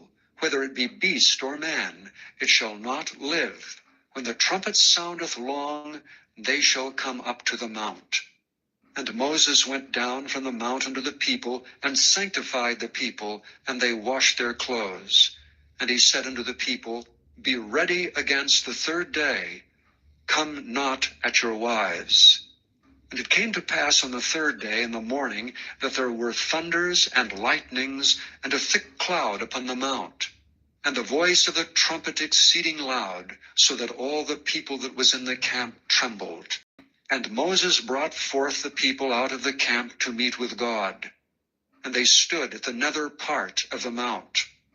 And Mount Sinai was altogether in a smoke, because the Lord descended upon it in fire. and the smoke thereof ascended as the smoke of a furnace, and the whole mount quaked greatly. And when the voice of the trumpet sounded long and waxed louder and louder, Moses spake, and God answered him by a voice. And the Lord came down upon Mount Sinai, on the top of the mount, and the Lord called Moses up to the top of the mount, and Moses went up. And the Lord said unto Moses, Go down, charge the people, lest they break through unto the Lord to gaze, and many of them perish. And let the priests also which come near to the Lord sanctify themselves, lest the Lord break forth upon them. And Moses said unto the Lord, The people cannot come up to Mount Sinai, for thou chargedst us, saying, Set bounds about the mount, and sanctify it.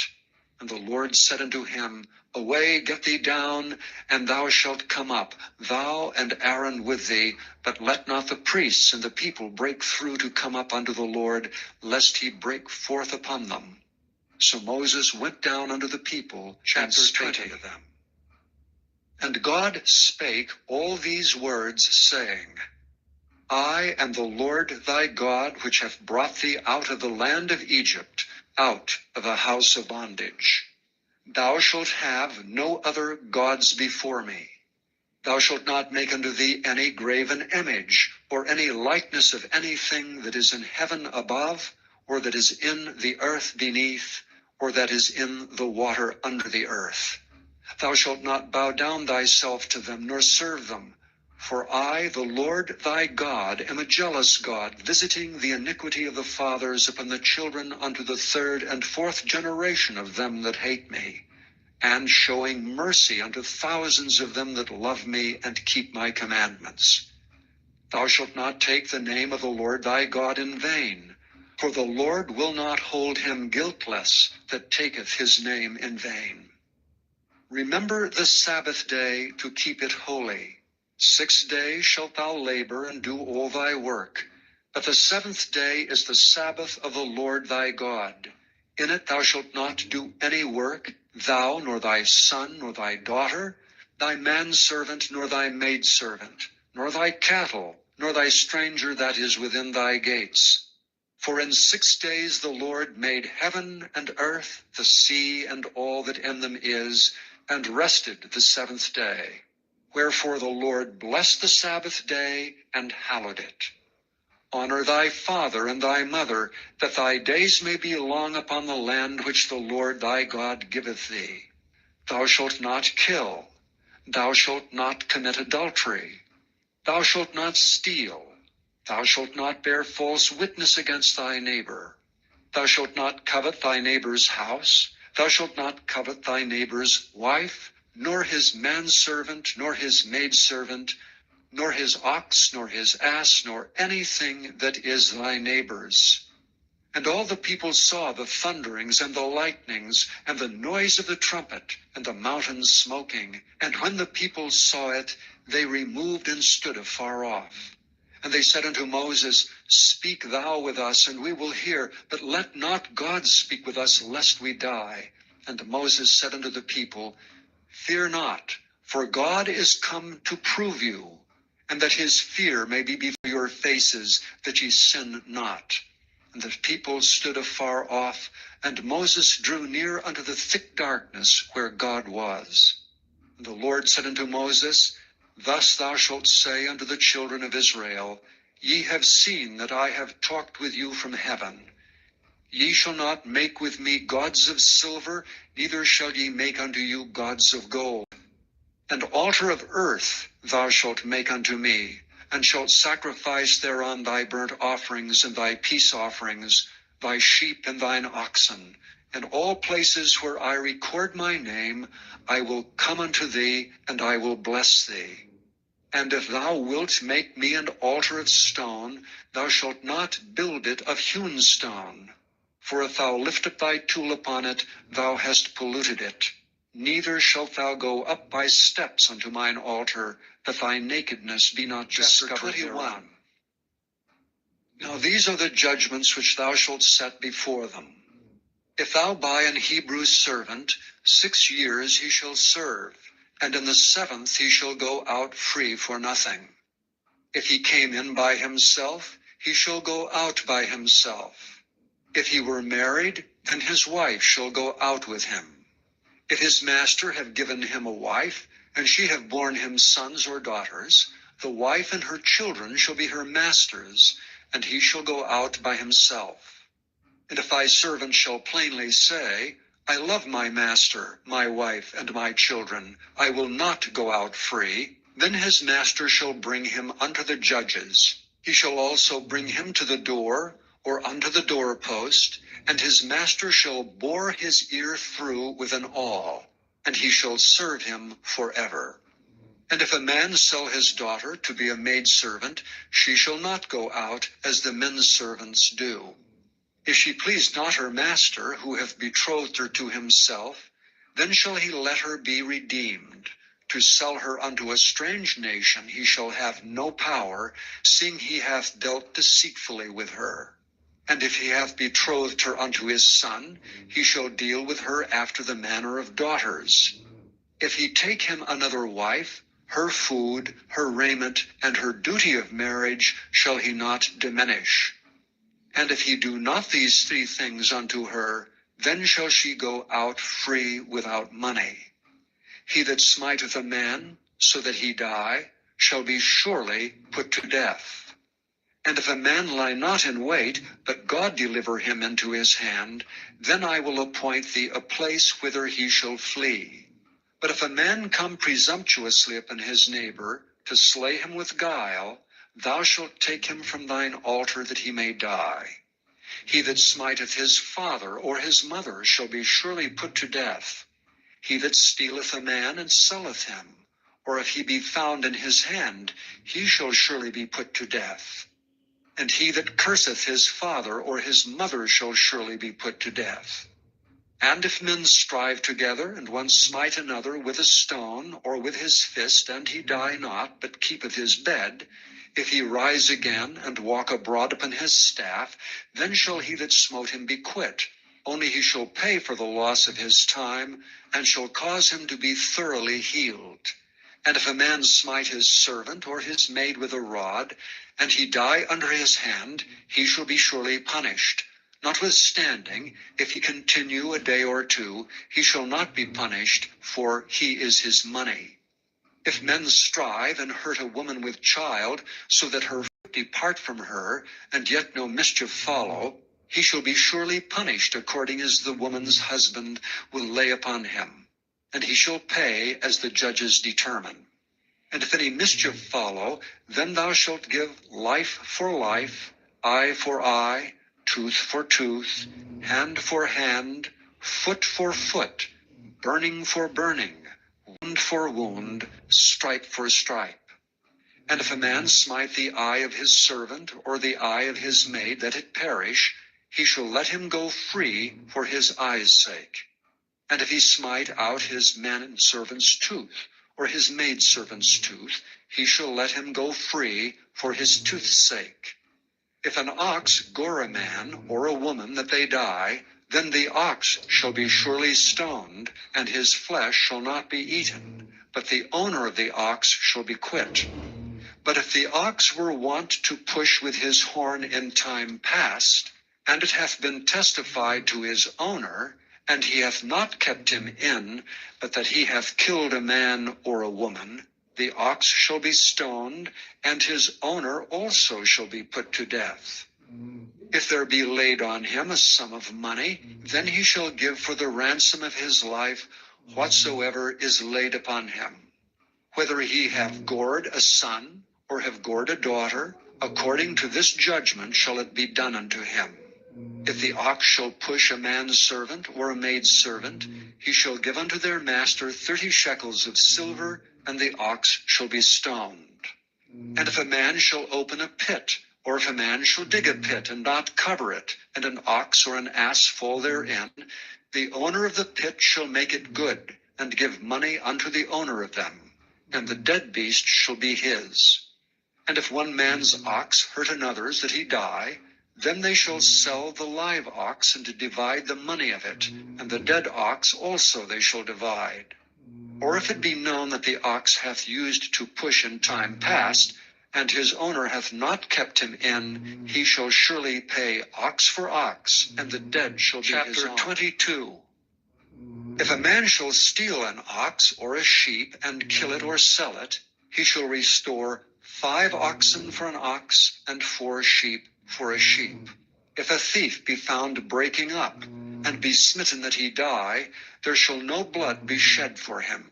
If the sun be risen upon him, there shall be blood shed for him, for he should make full restitution. If he have nothing, then he shall be sold for his theft. If the theft be certainly found in his hand alive, whether it be ox or ass or sheep, he shall restore double. If a man shall cause a field or vineyard to be eaten, and shall put in his beast, and shall feed in another man's field, of the best of his own field, and of the best of his own vineyard, shall he make restitution. If fire break out, and catch in the thorns, so that the stacks of corn, or the standing corn, or the field be consumed therewith, he that kindled the fire shall surely make restitution. If a man shall deliver unto his neighbor money or stuff to keep, and it be stolen out of the man's house, if the thief be found, let him pay double. If the thief be not found, then the master of the house shall be brought unto the judges, to see whether he have put his hand unto his neighbor's goods. For all manner of trespass, whether it be for ox, for ass, for sheep, for raiment, or for any manner of lost thing, which another challengeth to be his, the cause of both parties shall come before the judges, and whom the judges shall condemn, he shall pay double unto his neighbor. If a man deliver unto his neighbor an ass, or an ox, or a sheep, or any beast to keep, and it die or be hurt, or driven away, no man seeing it, then shall an oath of the Lord between them both, that he hath not put his hand unto his neighbor's goods, and the owner of it shall accept thereof, and he shall not make it good. And if it be stolen from him, he shall make restitution unto the owner thereof. If it be torn in pieces, then let him bring it for witness, and he shall not make good that which was torn. And if a man borrow aught of his neighbor, and it be hurt or die, the owner thereof being not with it, he shall surely make it good. But if the owner thereof be with it, he shall not make it good. If it be an hired thing, it came for his hire. And if a man entice a maid that is not betrothed, and lie with her, he shall surely endow her to be his wife. If her father utterly refuse to give her unto him, he shall pay money according to the dowry of virgins.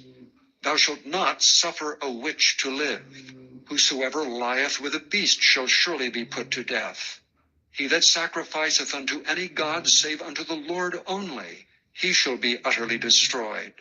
Thou shalt neither vex a stranger nor oppress him, for ye were strangers in the land of Egypt. Ye shall not afflict any widow or fatherless child. If thou afflict them in any wise, and they cry at all unto me, I will surely hear their cry. And my wrath shall wax hot, and I will kill you with the sword, and your wives shall be widows, and your children fatherless. If thou lend money to any of my people that is poor by thee, thou shalt not be to him as an usurer, neither shalt thou lay upon him usury. If thou at all take thy neighbor's raiment to pledge, thou shalt deliver it unto him by that the sun goeth down. For that is his covering only, it is his raiment for his skin. Wherein shall he sleep? And it shall come to pass when he crieth unto me that I will hear, for I am gracious. Thou shalt not revile the gods, nor curse the ruler of thy people. Thou shalt not delay to offer the first of thy ripe fruits and of thy liquors, the firstborn of thy sons shalt thou give unto me. Likewise shalt thou do with thine oxen and with thy sheep. 7 days it shall be with his dam, and on the 8th day thou shalt give it me. And ye shall be holy men unto me. Neither shall ye eat any flesh that is torn of beasts in the field, ye shall cast it to the dog. 23. Thou shalt not raise a false report. Put not thine hand with the wicked, to be an unrighteous witness. Thou shalt not follow a multitude to do evil, neither shalt thou speak in a cause to decline after many to wrest judgment.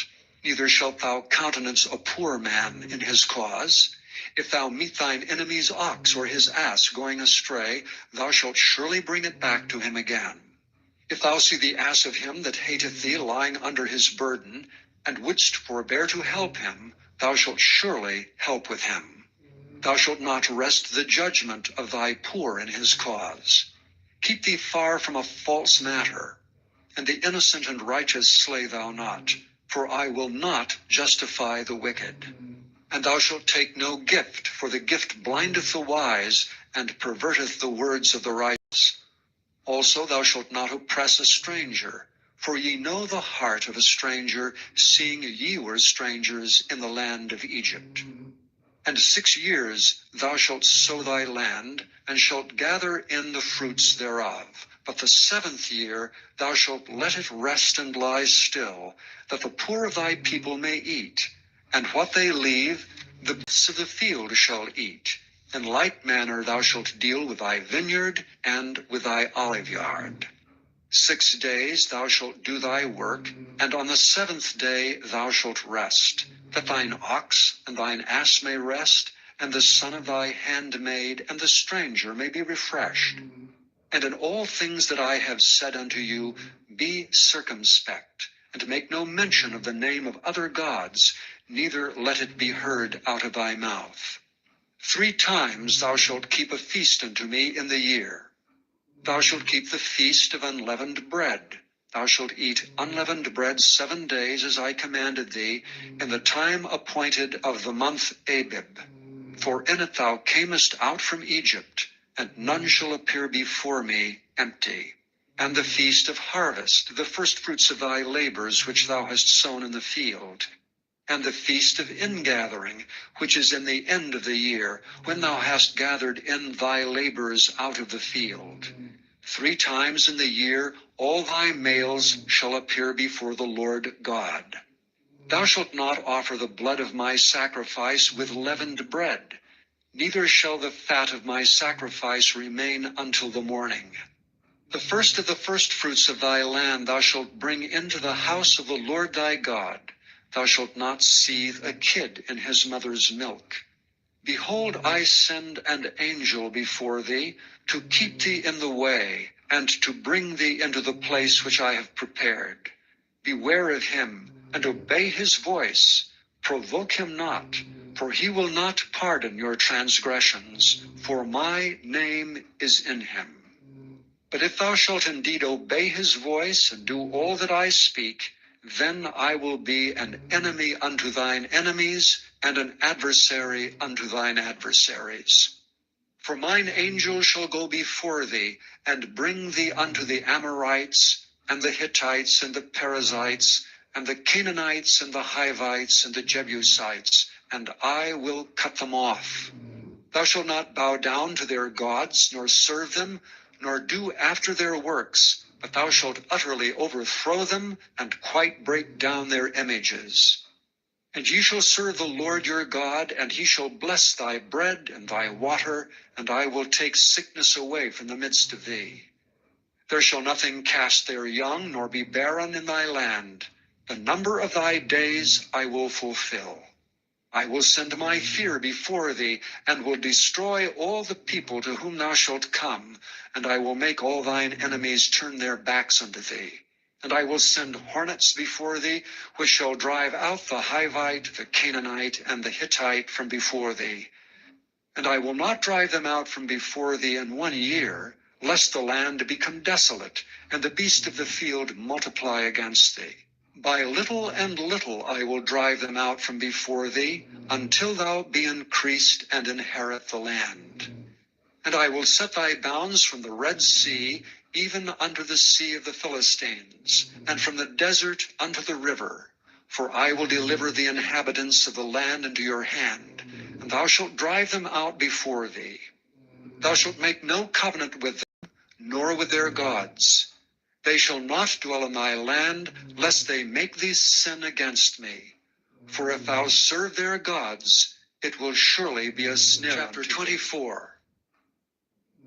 And he said unto Moses, Come up unto the Lord, thou and Aaron, Nadab and Abihu, and 70 of the elders of Israel, and worship ye afar off.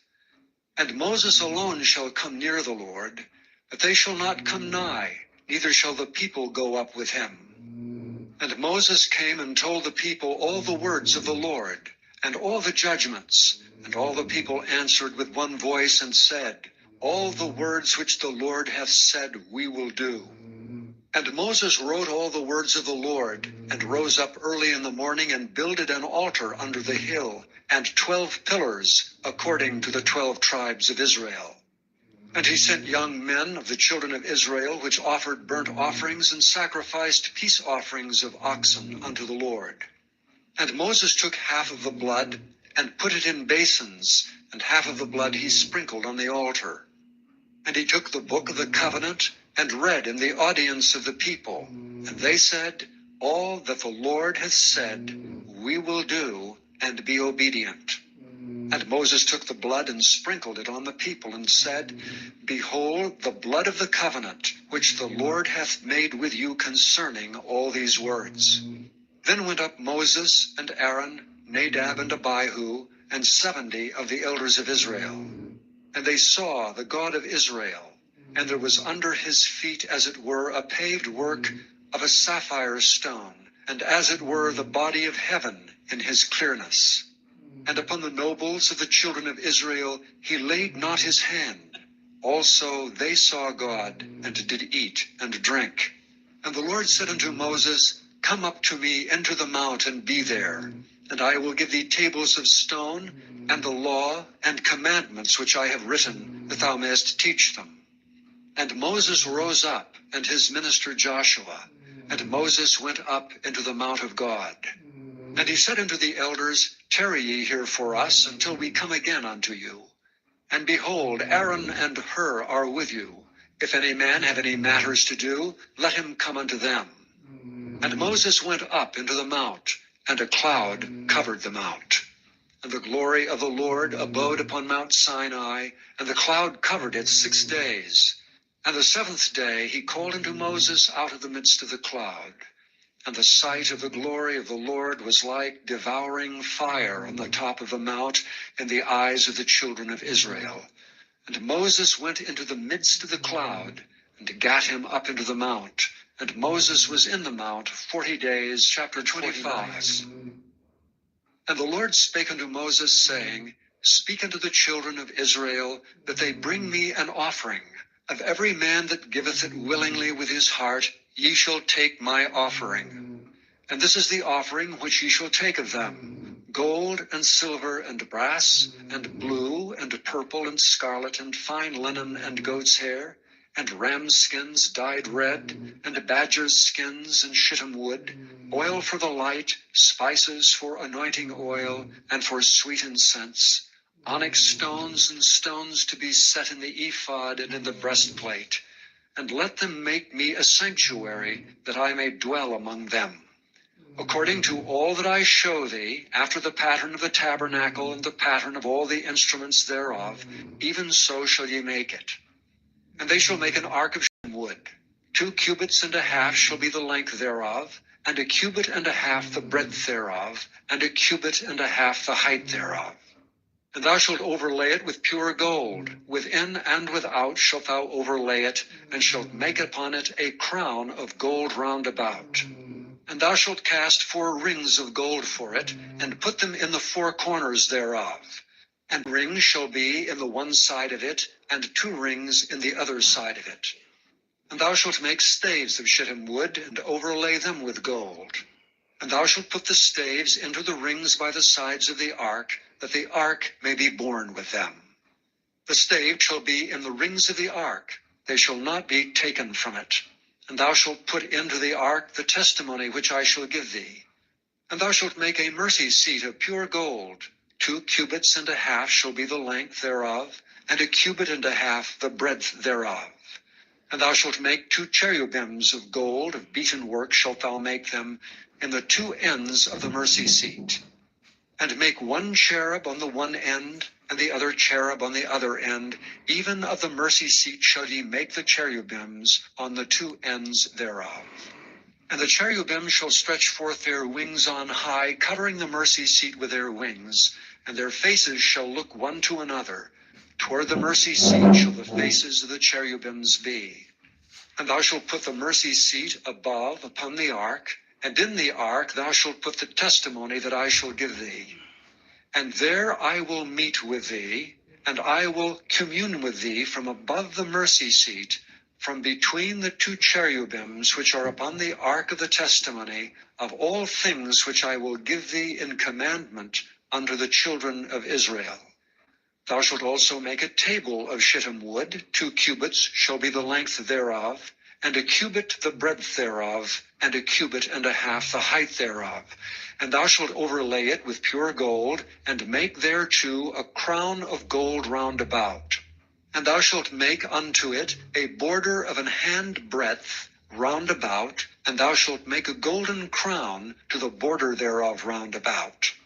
And thou shalt make for it 4 rings of gold, and put the rings in the 4 corners that are on the 4 feet thereof. Over against the border shall the rings be for places of the staves to bear the table. And thou shalt make the staves of shittim wood, and overlay them with gold, that the table may be borne with them. And thou shalt make the dishes thereof, and spoons thereof, and the covers thereof, and bowls thereof to cover withal. Of pure gold shalt thou make them. And thou shalt set upon the table showbread before me alway. And thou shalt make a candlestick of pure gold. Of beaten work shall the candlestick be made.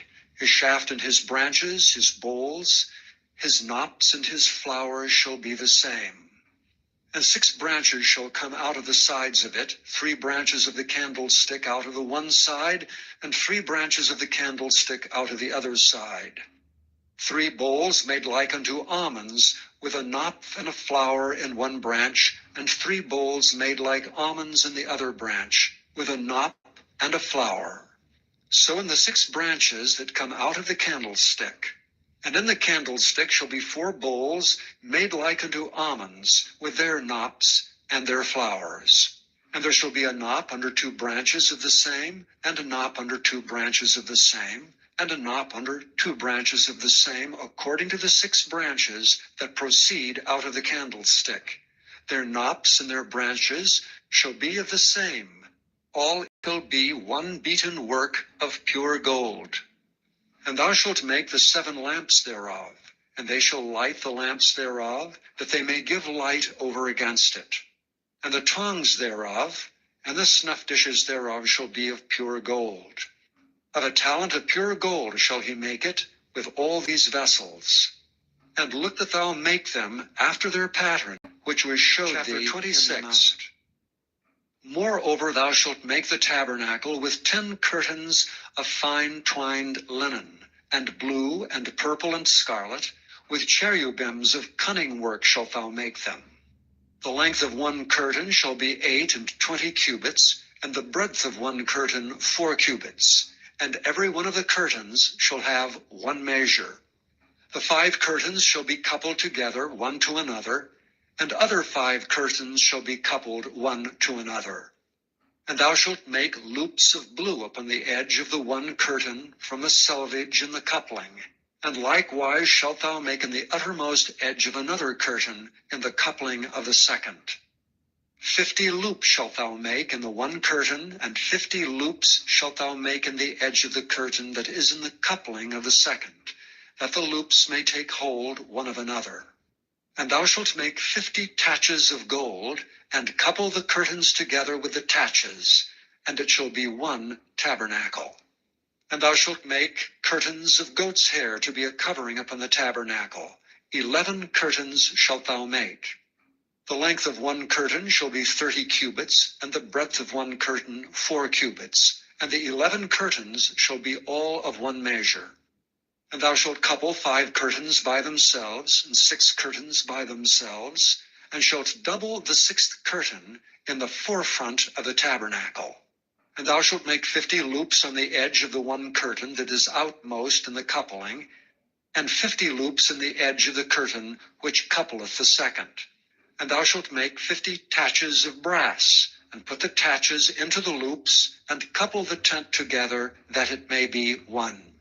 And the remnant that remaineth of the curtains of the tent, the half curtain that remaineth shall hang over the backside of the tabernacle.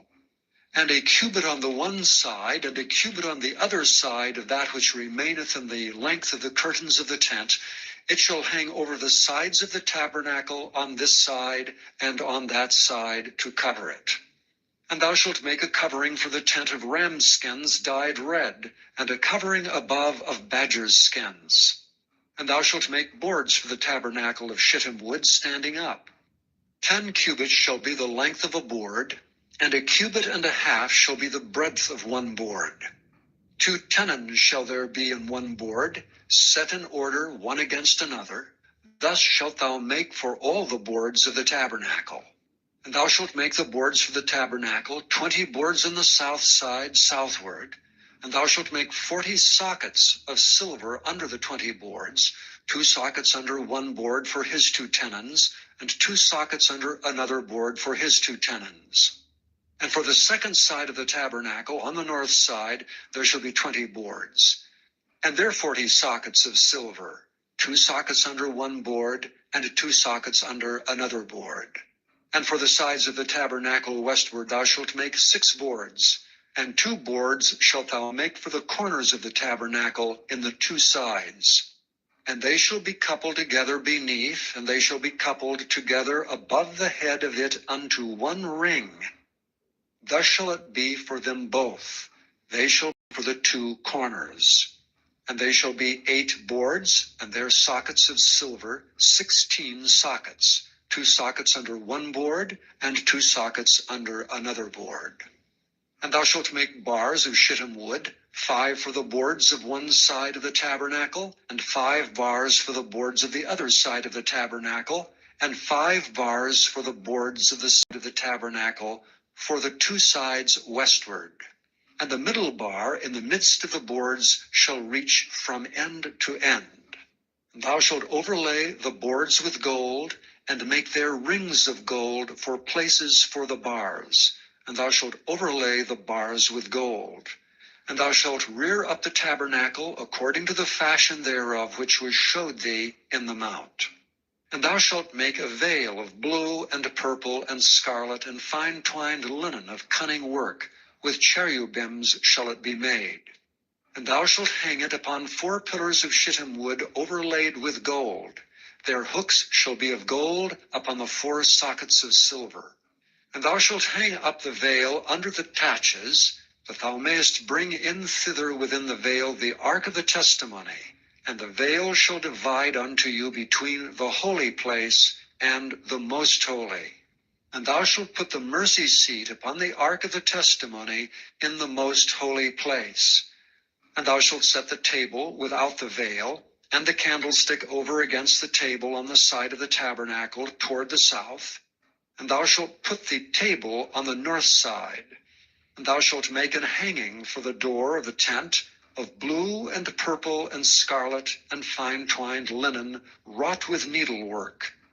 And thou shalt make for the hanging 5 pillars of shittim wood, and overlay them with gold. And their hooks shall be of gold, and thou shalt cast 5 sockets of 27. And thou shalt make an altar of shittim wood, 5 cubits long and 5 cubits broad. The altar shall be 4 square, and the height thereof shall be 3 cubits. And thou shalt make the horns of it upon the 4 corners thereof.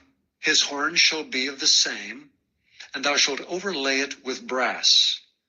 And thou shalt make his pans to receive his ashes, and his shovels, and his basins, and his flesh hooks, and his fire pans. All the vessels thereof thou shalt make of brass. And thou shalt make for it a grate of network of brass. And upon the net shalt thou make 4 brazen rings in the 4 corners thereof. And thou shalt put it under the compass of the altar beneath, that the net may be even to the midst of the altar. And thou shalt make staves for the altar, staves of shittim wood, and overlay them with brass. And the stave shall be put into the rings, and the stave shall be upon the 2 sides of the altar to bear it. Hollow with boards shalt thou make it, as it was showed thee in the mount, so shall they make it. And thou shalt make the court of the tabernacle. For the south side southward there shall be hangings for the court of fine twined linen of 100 cubits long for one side. And the 20 pillars thereof and their 20 sockets shall be of brass. The hooks of the pillars and their fillets shall be of silver. And likewise for the north side in length there shall be hangings of 100 cubits long, and his 20 pillars and their 20 sockets of brass, the hooks of the pillars and their fillets of silver. And for the breadth of the court on the west side shall be hangings of 50 cubits, their pillars 10, and their sockets 10. And the breadth of the court on the east side eastward shall be 50 cubits. The hangings of one side of the gate shall be 15 cubits, their pillars 3, and their sockets 3. And on the other side shall be hangings 15 cubits, their pillars 3, and their sockets 3.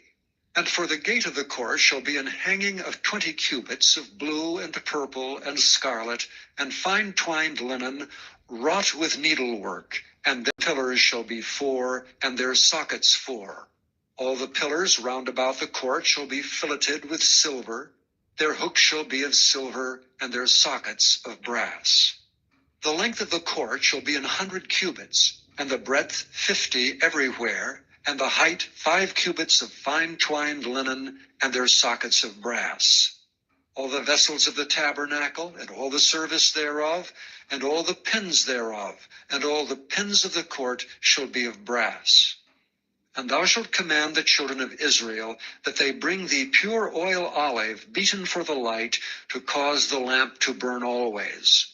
In the tabernacle of the congregation without the veil, which is before the testimony, Aaron and his sons shall order it from evening to morning before the Lord.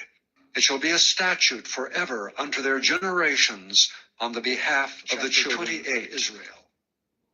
And take thou unto thee Aaron thy brother, and his sons with him, from among the children of Israel, that he may minister unto me in the priest's office, even Aaron, Nadab, and Abihu, Eleazar, and Ithamar, Aaron's sons. And thou shalt make holy garments for Aaron thy brother, for glory and for beauty. And thou shalt speak unto all that are wise-hearted, whom I have filled with the spirit of wisdom, that they may make Aaron's garments to consecrate him, that he may minister unto me in the priest's office. And these are the garments which they shall make: a breastplate, and an ephod, and a robe, and a broidered coat, a mitre, and a girdle. And they shall make holy garments for Aaron thy brother and his sons, that he may minister unto me in the priest's office. And they shall take gold, and blue, and purple, and scarlet, and fine linen. And they shall make the ephod of gold, of blue, and of purple, of scarlet, and fine twined linen with cunning work. It shall have 2 shoulder pieces thereof, joined at the edges thereof, and so it shall be joined together. And the curious girdle of the ephod which is upon it shall be of the same, according to the work thereof, even of gold, of blue, and purple, and scarlet, and fine twined linen. And thou shalt take 2 onyx stones, and grave on them the names of the children of Israel, 6 of their names on one stone, and the other 6 names of the rest on the other stone, according to their birth. With the work of an engraver in stone, like the engravings of a signet, shalt thou engrave the 2 stones with the names of the children of Israel. Thou shalt make them to be set in ouches of gold. And thou shalt put the 2 stones upon the shoulders of the ephod for stones of a memorial unto the children of Israel. And Aaron shall bear their names before the Lord upon his 2 shoulders for a memorial. And thou shalt make ouches of gold, and 2 chains of pure gold at the ends. Of wreathen work shalt thou make them, and fasten the wreathen chains to the ouches. And thou shalt make the breastplate of judgment with cunning work. After the work of the ephod thou shalt make it, of gold, of blue, and of purple, and of scarlet, and of fine twined linen shalt thou make it. 4 square it shall be, being doubled, A span shall be the length thereof, and a span shall be the breadth thereof. And thou shalt set in it settings of stones, even 4 rows of stones. The first row shall be a sardius, a topaz, and a carbuncle. This shall be the first row. And the second row shall be an emerald, a sapphire, and a diamond. And the third row a ligure, an agate, and an amethyst. And the fourth row a beryl, and an onyx, and a jasper. They shall be set in gold in their enclosings. And the stones shall be with the names of the children of Israel, 12 according to their names, like the engravings of a signet. Every one with his name shall they be, according to the 12 tribes. And thou shalt make upon the breastplate chains at the ends of wreathen work of pure gold. And thou shalt make upon the breastplate 2 rings of gold, and shalt put the 2 rings on the 2 ends of the breastplate. And thou shalt put the 2 wreathen chains of gold in the 2 rings which are on the ends of the breastplate. And the other 2 ends, the 2 wreathen chains, shalt thou fasten in the 2 ouches, and put them on the shoulder pieces of the ephod before it. And thou shalt make 2 rings of gold, and thou shalt put them upon the 2 ends of the breastplate in the border thereof, which is in the side of the ephod inward. And 2 other rings of gold thou shalt make, and shalt put them on the 2 sides of the ephod underneath, toward the forepart thereof, over against the other coupling thereof, above the curious girdle of the ephod. And they shall bind the breastplate by the rings thereof unto the rings of the ephod with a lace of blue, that it may be above the curious girdle of the ephod, and that the breastplate be not loosed from the ephod. And Aaron shall bear the names of the children of Israel in the breastplate of judgment upon his heart, when he goeth into the holy place for a memorial before the Lord continually. And thou shalt put in the breastplate of judgment the Urim and the Thummim, and they shall be upon Aaron's heart when he goeth in before the Lord. And Aaron shall bear the judgment of the children of Israel upon his heart before the Lord continually. And thou shalt make the robe of the ephod all of blue. And there shall be an hole in the top of it, in the midst thereof. It shall have a binding of woven work round about the whole of it, as it were the hole of an habergeon, that it be not rent.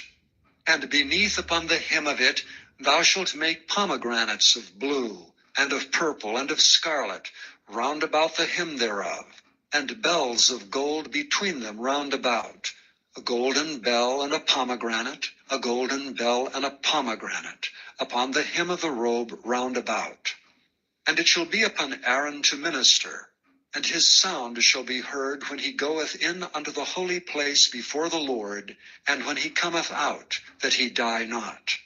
And thou shalt make a plate of pure gold, and grave upon it, like the engravings of a signet, holiness to the Lord. And thou shalt put it on a blue lace, that it may be upon the mitre, upon the forefront of the mitre it shall be. And it shall be upon Aaron's forehead, that Aaron may bear the iniquity of the holy things, which the children of Israel shall hallow in all their holy gifts. And it shall be always upon his forehead, that they may be accepted before the Lord. And thou shalt embroider the coat of fine linen, and thou shalt make the mitre of fine linen, and thou shalt make the girdle of needlework. And for Aaron's sons thou shalt make coats, and thou shalt make for them girdles, and bonnets shalt thou make for them, for glory and for beauty. And thou shalt put them upon Aaron thy brother, and his sons with him, and shalt anoint them, and consecrate them, and sanctify them, that they may minister unto me in the priest's office. And thou shalt make them linen breeches to cover their nakedness, from the loins even unto the thighs they shall reach. And they shall be upon Aaron and upon his sons, when they come in unto the tabernacle of the congregation, or when they come near unto the altar to minister in the holy place, that they bear not iniquity and die. It shall be a statute forever unto him and his seed after him. And this is the thing that thou shalt do unto them to hallow them, to minister unto me in the priest's office. Take 1 young bullock, and 2 rams without blemish, and unleavened bread, and cakes unleavened tempered with oil, and wafers unleavened, anointed with oil. Of wheaten flour shalt thou make them. And thou shalt put them into one basket, and bring them in the basket with the bullock and the 2 rams. And Aaron and his sons thou shalt bring unto the door of the tabernacle of the congregation, and shalt wash them with water. And thou shalt take the garments, and put upon Aaron the coat, and the robe of the ephod, and the breastplate, and gird him with the curious girdle of the ephod. And thou shalt put the mitre upon his head, and put the holy crown upon the mitre. Then shalt thou take anointing oil, and pour it upon his head, and anoint him. And thou shalt bring his sons, and put coats upon them. And thou shalt gird them with girdles, Aaron and his sons, and put the bonnets on them. And the priest's office shall be theirs for a perpetual statute, and thou shalt consecrate Aaron and his sons. And thou shalt cause a bullock to be brought before the tabernacle of the congregation, and Aaron and his sons shall put their hands upon the head of the bullock. And thou shalt kill the bullock before the Lord, by the door of the tabernacle of the congregation. And thou shalt take of the blood of the bullock, and put it upon the horns of the altar with thy finger, and pour all the blood beside the bottom of the altar. And thou shalt take all the fat that covereth the inwards, and the caul that is above the liver, and the 2 kidneys, and the fat that is upon them, and burn them upon the altar.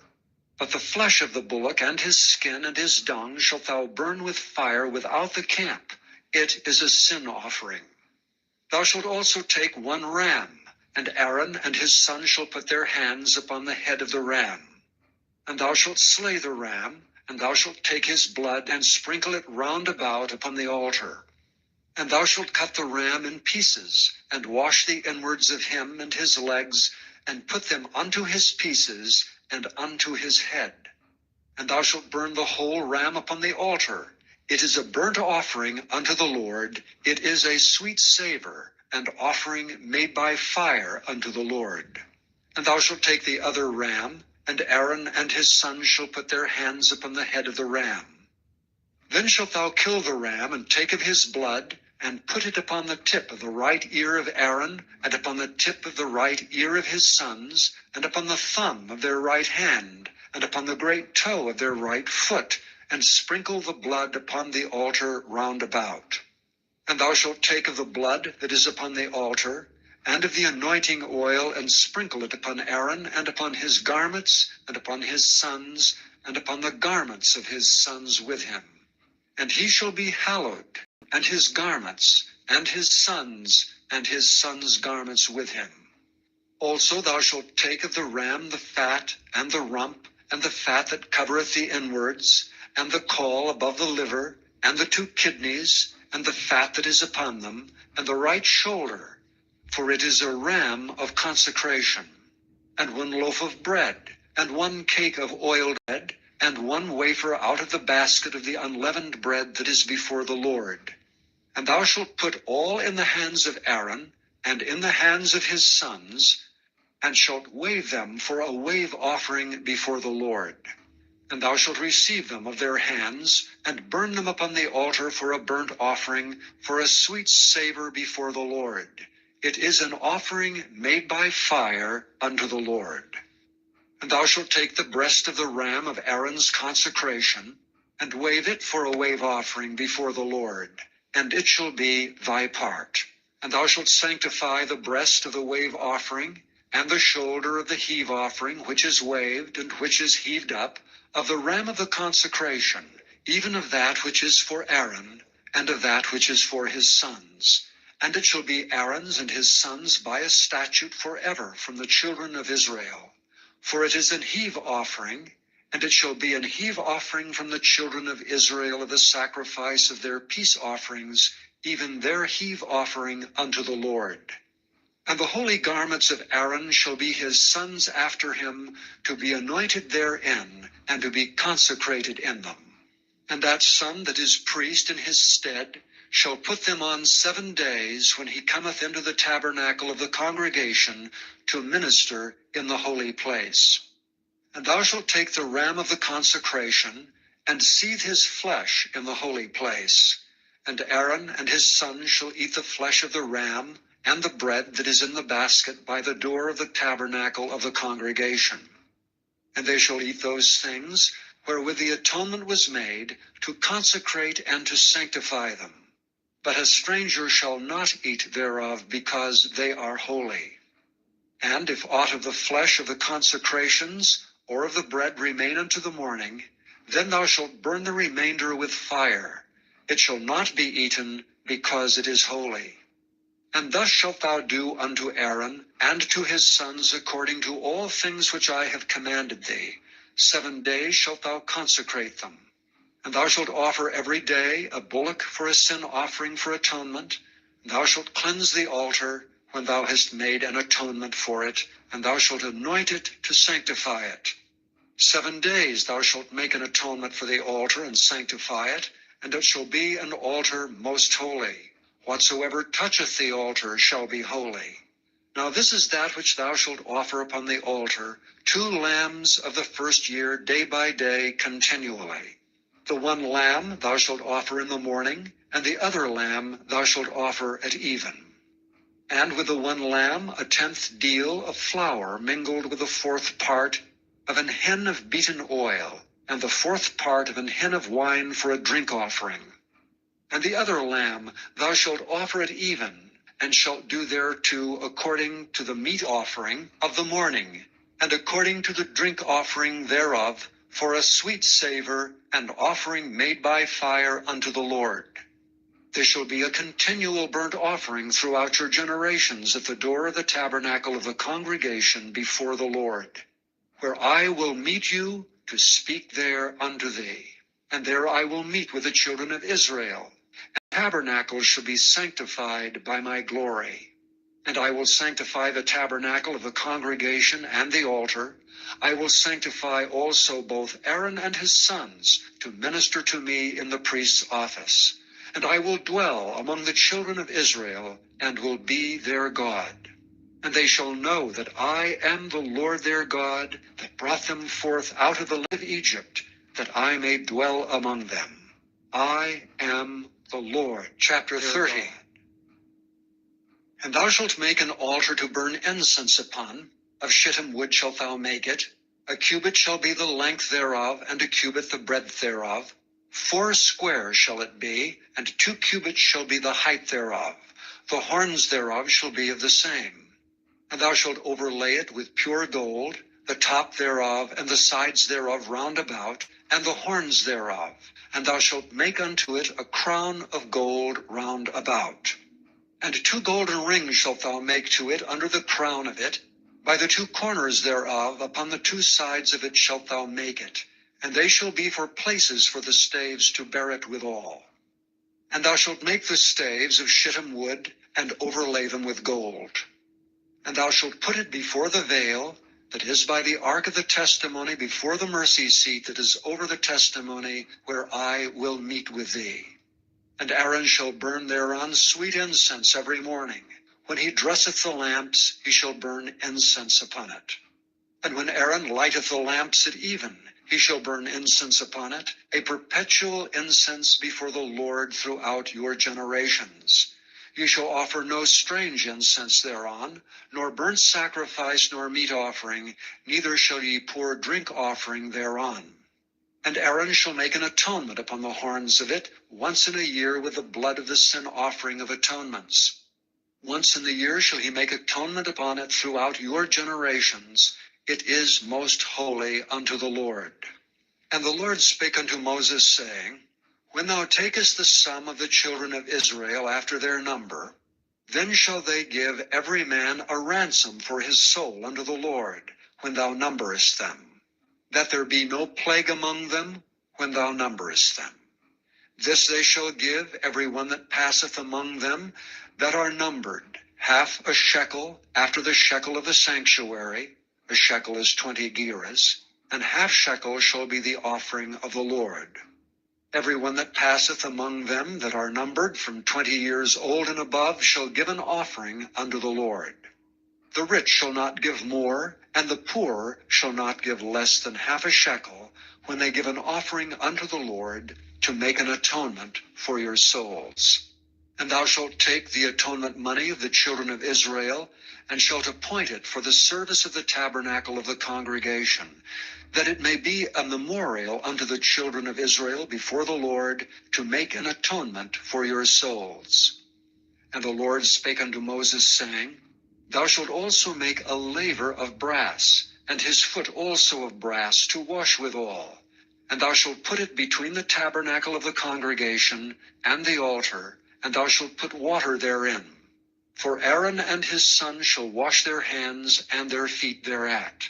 When they go into the tabernacle of the congregation, they shall wash with water, that they die not, or when they come near to the altar to minister to burn offering made by fire unto the Lord, their hands and their feet, that they die not. And it shall be a statute forever to them, even to him and to his seed throughout their generations. Moreover, the Lord spake unto Moses, saying, Take thou also unto thee principal spices of pure myrrh, 500 shekels, and of sweet cinnamon half so much, even 250 shekels, and of sweet calamus 250 shekels, and of cassia 500 shekels, after the shekel of the sanctuary, and of oil olive an hin. And thou shalt make it an oil of holy ointment, an ointment compound, and the art of the apothecary. It shall be an holy anointing oil. And thou shalt anoint the tabernacle of the congregation therewith, and the ark of the testimony, and the table and all his vessels, and the candlestick and his vessels, and the altar of incense, and the altar of burnt offering with all his vessels, and the laver and his foot. And thou shalt sanctify them, that they may be most holy. Whatsoever toucheth them shall be holy. And thou shalt anoint Aaron and his sons, and consecrate them, that they may minister unto me in the priest's office. And thou shalt speak unto the children of Israel, saying, This shall be an holy anointing oil unto me throughout your generations. Upon men's flesh shall it not be poured, neither shall ye make any other like it, after the composition of it. It is holy, and it shall be holy unto you. Whosoever compoundeth any like it, or whosoever putteth any of it upon a stranger, shall even be cut off from his people. And the Lord said unto Moses, Take unto thee sweet spices, stacte, and onycha, and galbanum, these sweet spices with pure frankincense. Of each shall there be a like weight. Thou shalt make it a perfume, a confection after the art of the apothecary, tempered together, pure and holy. Thou shalt beat some of it very small, and put of it before the testimony in the tabernacle of the congregation, where I will meet with thee. It shall be unto you most holy. And as for the perfume which thou shalt make, ye shall not make to yourselves according to the composition thereof. It shall be unto thee holy for the Lord. Whosoever shall make like unto that, to smell thereto, shall even be cut off. Chapter 31. And the Lord spake unto Moses, saying, See, I have called by name Bezaleel the son of Uri, the son of Hur of the tribe of Judah, and I have filled him with the Spirit of God, in wisdom and in understanding, and in knowledge, and in all manner of workmanship, to devise cunning works, to work in gold, and in silver, and in brass, and in cutting of stones, to set them, and in carving of timber, to work in all manner of workmanship. And I, behold, I have given with him Aholiab, the son of Ahisamach of the tribe of Dan. And in the hearts of all that are wise-hearted I have put wisdom, that they may make all that I have commanded thee, the tabernacle of the congregation, and the ark of the testimony, and the mercy seat that is thereupon, and all the furniture of the tabernacle, and the table and his furniture, and the pure candlestick with all his furniture, and the altar of incense, and the altar of burnt offering with all his furniture, and the laver and his foot, and the cloths of service, and the holy garments for Aaron and the priest, and the garments of his sons to minister in the priest's office, and the anointing oil, and sweet incense for the holy place. According to all that I have commanded thee, shall they do. And the Lord spake unto Moses, saying, Speak thou also unto the children of Israel, saying, Verily my Sabbaths ye shall keep. For it is a sign between me and you throughout your generations, that ye may know that I am the Lord that doth sanctify you. Ye shall keep the Sabbath therefore, for it is holy unto you. Every one that defileth it shall surely be put to death. For whosoever doeth any work therein, that soul shall be cut off from among his people. 6 days may work be done, but in the seventh is the Sabbath of rest, holy to the Lord. Whosoever doeth any work in the Sabbath day, he shall surely be put to death. Where the children of Israel shall keep the Sabbath, to observe the Sabbath throughout their generations for a perpetual covenant. It is a sign between me and the children of Israel forever. For in 6 days the Lord made heaven and earth, and on the seventh day he rested and was refreshed. And he gave unto Moses, when he had made an end of communing with him upon Mount Sinai, 2 tables of testimony, tables of stone, written with the finger of God. Chapter 32. And when the people saw that Moses delayed to come down out of the mount, the people gathered themselves together unto Aaron, and said unto him, Up, make us gods which shall go before us, for as for this Moses, the man that brought us up out of the land of Egypt, we wot not what is become of him. And Aaron said unto them, Break off the golden earrings which are in the ears of your wives, of your sons, and of your daughters, and bring them unto me. And all the people brake off the golden earrings which were in their ears, and brought them unto Aaron. And he received them at their hand, and fashioned it with a graving tool, after he had made it a molten calf. And they said, These be thy gods, O Israel, which brought thee up out of the land of Egypt. And when Aaron saw it, he built an altar before it. And Aaron made proclamation and said, Tomorrow is a feast to the Lord. And they rose up early on the morrow, and offered burnt offerings, and brought peace offerings. And the people sat down to eat and drink, and rose up to play. And the Lord said unto Moses, Go, get thee down, for thy people which thou broughtest out of the land of Egypt have corrupted themselves.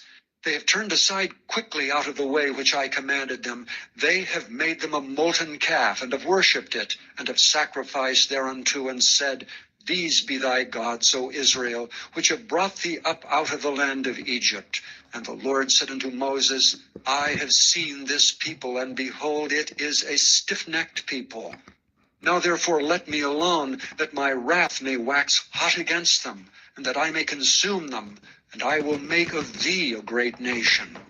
And Moses besought the Lord his God, and said, Lord, why doth thy wrath wax hot against thy people, which thou hast brought forth out of the land of Egypt with great power, and with a mighty hand?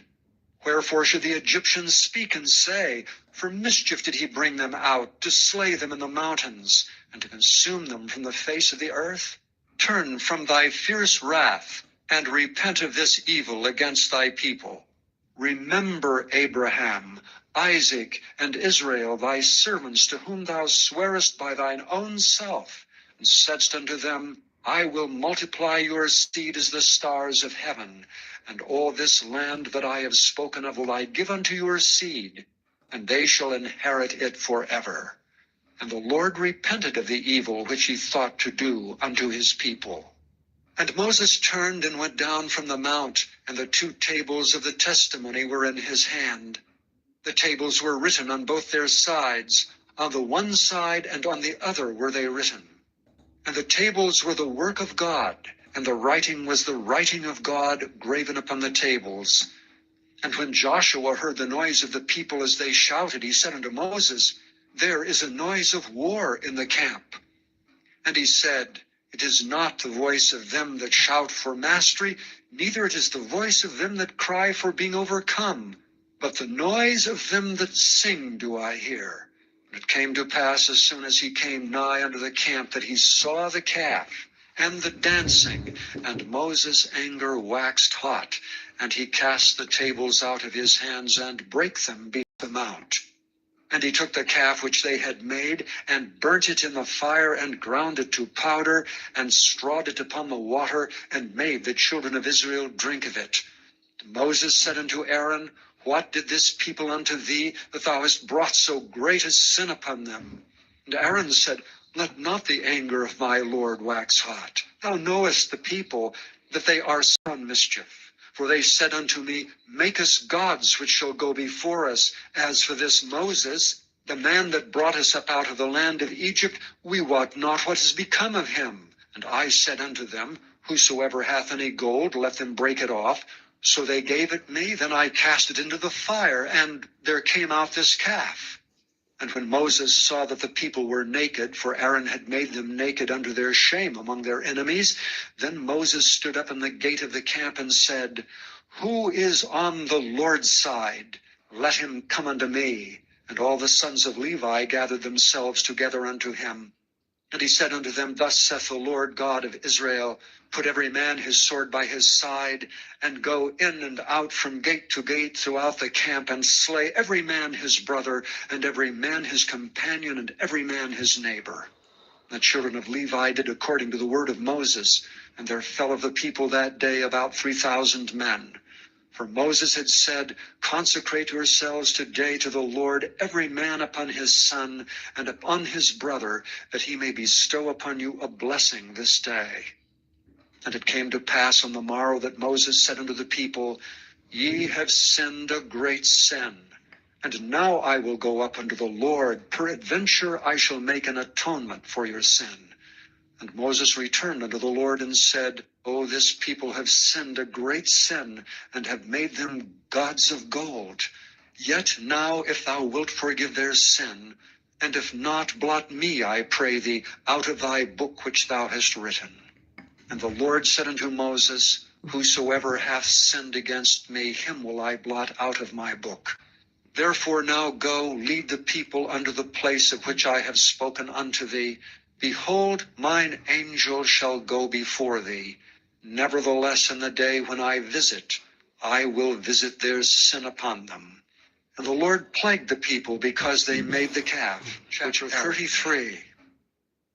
And the Lord said unto Moses, Depart, and go up hence, thou and the people which thou hast brought up out of the land of Egypt, unto the land which I swear unto Abraham, to Isaac, and to Jacob, saying, Unto thy seed will I give it.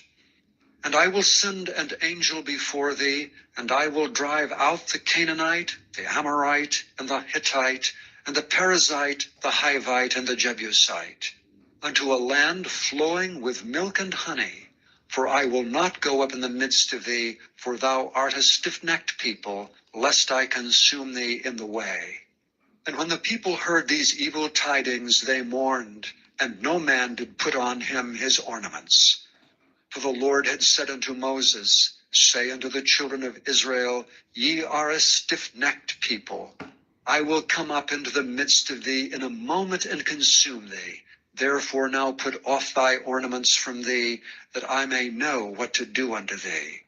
And the children of Israel stripped themselves of their ornaments by the Mount Horeb. And Moses took the tabernacle and pitched it without the camp, afar off from the camp, and called it the tabernacle of the congregation.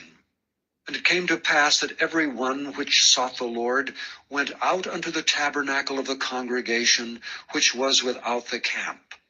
And it came to pass, when Moses went out into the tabernacle, that all the people rose up and stood every man at his tent door, and looked after Moses until he was gone into the tabernacle. And it came to pass, as Moses entered into the tabernacle, the cloudy pillar descended, and stood at the door of the tabernacle, and the Lord talked with Moses. And all the people saw the cloudy pillar stand at the tabernacle door, and all the people rose up and worshipped, every man in his tent door. And the Lord spake unto Moses face to face, as a man speaketh unto his friend. And he turned again into the camp, but his servant Joshua the son of Nun, a young man, departed not out of the tabernacle. And Moses said unto the Lord, See, thou sayest unto me, Bring up this people, and thou hast not let me know whom thou wilt send with me. Yet thou hast said, I know thee by name, and thou hast also found grace in my sight. Now therefore I pray thee, if I have found grace in thy sight, show me now the way that I may know thee, that I may find grace in thy sight, and consider that this nation is thy people. And he said, My presence shall go with thee, and I will give thee rest. And he said unto him, If thy presence go not with me, carry us not up hence. For wherein shall it be known here that I and thy people have found grace in thy sight? Is it not in that thou goest with us? So shall we be separated, I and thy people, from all the people that are upon the face of the earth. And the Lord said unto Moses, I will do this thing also that thou hast spoken, for thou hast found grace in my sight, and I know thee by name. And he said, I beseech thee, show me thy glory. And he said, I will make all my goodness pass before thee, and I will proclaim the name of the Lord before thee, and will be gracious to whom I will be gracious, and will show mercy on whom I will show mercy. And he said, Thou canst not see my face, for there shall no man see me and live.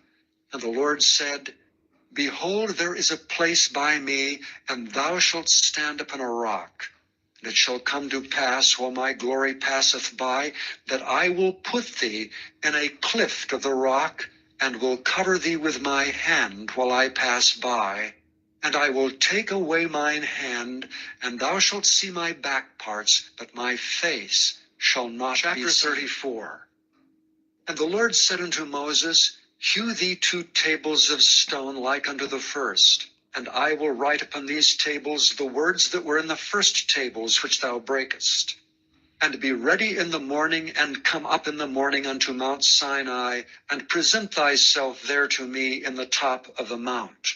And no man shall come up with thee, neither let any man be seen throughout all the mount, neither let the flocks nor herds feed before that mount.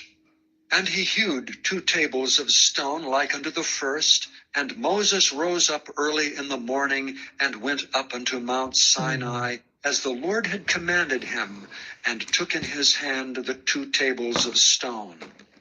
And the Lord descended in the cloud, and stood with him there, and proclaimed the name of the Lord. The Lord passed by before him, and proclaimed, the Lord God, merciful and gracious, long-suffering and abundant in goodness and truth, keeping mercy for thousands, forgiving iniquity and transgression and sin, and that will by no means clear the guilty, visiting the iniquity of the fathers upon the children, and upon the children's children unto the 3rd and to the 4th generation. And Moses made haste, and bowed his head toward the earth, and worshipped. And he said, If now I have found grace in thy sight, O Lord, let my Lord, I pray thee, go among us. For it is a stiff-necked people, and pardon our iniquity and our sin, and take us for thine inheritance. And he said, Behold, I make a covenant. Before all thy people I will do marvels such as have not been done in all the earth, nor in any nation. And all the people among which thou art shall see the work of the Lord. For it is a terrible thing that I will do with thee. Observe thou that which I command thee this day. Behold, I will drive out before thee the Amorite, and the Canaanite, and the Hittite, and the Perizzite, and the Hivite, and the Jebusite. Take heed to thyself, lest thou make a covenant with the inhabitants of the land whither thou goest, lest it be for a snare in the midst of thee. But ye shall destroy their altars, break their images, and cut down their groves. For thou shalt worship no other God, for the Lord, whose name is jealous, is a jealous God. Lest thou make a covenant with the inhabitants of the land, and they go a-whoring after their gods, and do sacrifice unto their gods, and one call thee, and thou eat of his sacrifice. And thou take of their daughters unto thy sons, and their daughters go a-whoring after their gods, and make thy sons go a-whoring after their gods. Thou shalt make thee no molten gods. The feast of unleavened bread shalt thou keep. 7 days thou shalt eat unleavened bread, as I commanded thee, in the time of the month Abib. For in the month Abib thou camest out from Egypt. All that openeth the matrix is mine, and every firstling among thy cattle, whether ox or sheep, that is male. But the firstling of an ass thou shalt redeem with a lamb, and if thou redeem him not, then shalt thou break his neck. All the firstborn of thy sons shalt thou redeem, and none shall appear before me empty. 6 days shalt thou work, but on the 7th day thou shalt rest. In earing time and in harvest thou shalt rest. And thou shalt observe the feast of weeks, of the first fruits of wheat harvest, and the feast of ingathering at the year's end. Thrice in the year shall all your men children appear before the Lord God, the God of Israel. For I will cast out the nations before thee, and enlarge thy borders. Neither shall any man desire thy land when thou shalt go up to appear before the Lord thy God thrice in the year. Thou shalt not offer the blood of my sacrifice with leaven, neither shall the sacrifice of the feast of the Passover be left unto the morning. The first of the first fruits of thy land shalt thou bring unto the house of the Lord thy God. Thou shalt not see the kid in his mother's milk. And the Lord said unto Moses, Write thou these words, for after the tenor of these words I have made a covenant with thee and with Israel. And he was there with the Lord 40 days and 40 nights. He did neither eat bread nor drink water, and he wrote upon the tables the words of the covenant, the 10 commandments. And it came to pass, when Moses came down from Mount Sinai with the 2 tables of testimony in Moses' hand, when he came down from the mount, that Moses wist not that the skin of his face shone while he talked with him. And when Aaron and all the children of Israel saw Moses, behold, the skin of his face shone, and they were afraid to come nigh him. And Moses called unto them, and Aaron and all the rulers of the congregation returned unto him, and Moses talked with them. And afterward all the children of Israel came nigh, and he gave them in commandment all that the Lord had spoken with him in Mount Sinai. And till Moses had done speaking with them, he put a veil on his face. But when Moses went in before the Lord to speak with him, he took the veil off until he came out. And he came out and spake unto the children of Israel that which he was commanded. And the children of Israel saw the face of Moses, that the skin of Moses' face shone. And Moses put the veil upon his face again until he went in 35. And Moses gathered all the congregation of the children of Israel together, and said unto them, These are the words which the Lord hath commanded, that ye should do them. 6 days shall work be done, but on the 7th day there shall be to you an holy day, a Sabbath of rest to the Lord. Whosoever doeth work therein shall be put to death. Ye shall kindle no fire throughout your habitations upon the Sabbath day. And Moses spake unto all the congregation of the children of Israel, saying, This is the thing which the Lord commanded, saying, Take ye from among you an offering unto the Lord. Whosoever is of a willing heart, let him bring it, an offering of the Lord, gold and silver and brass, and blue and purple and scarlet and fine linen and goat's hair, and ram's skins dyed red, and badger's skins and shittim wood, and oil for the light, and spices for anointing oil, and for the sweet incense, and onyx stones, and stones to be set for the ephod, and for the breastplate.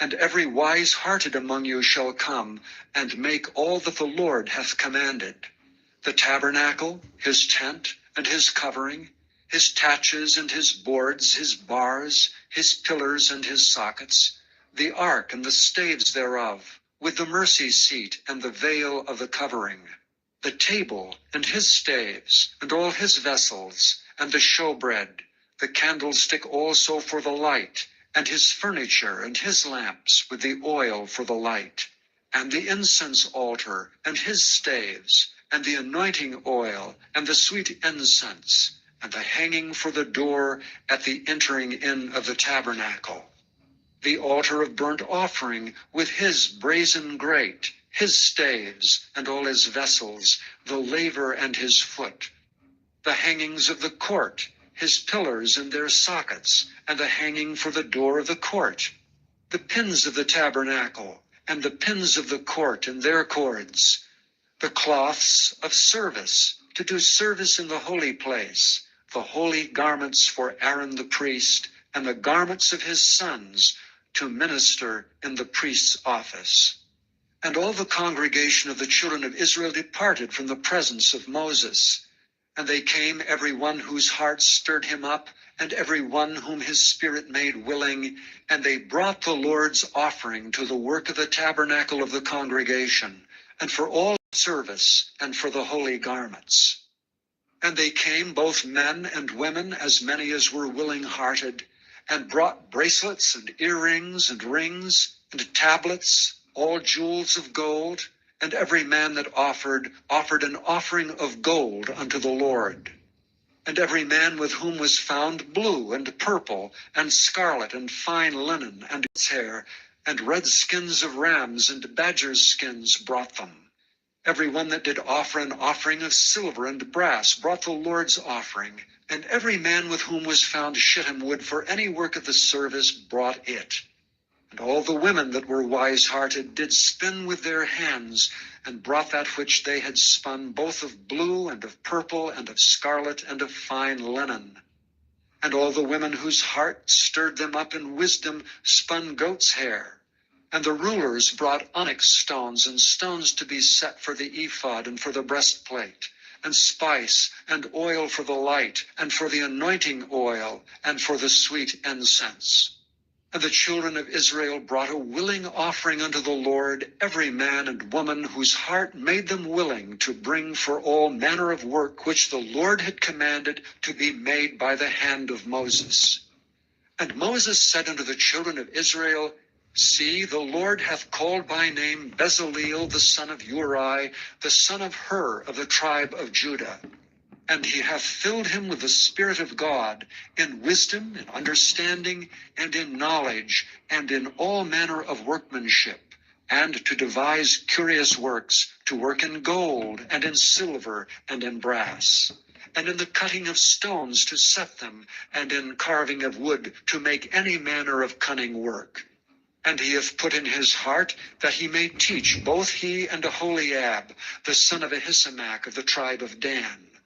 Them hath he filled with wisdom of heart, to work all manner of work of the engraver, and of the cunning workman, and of the embroiderer in blue, and in purple, and scarlet, and in fine linen, and of the weaver, even of them that do any work, and of those that devise 36.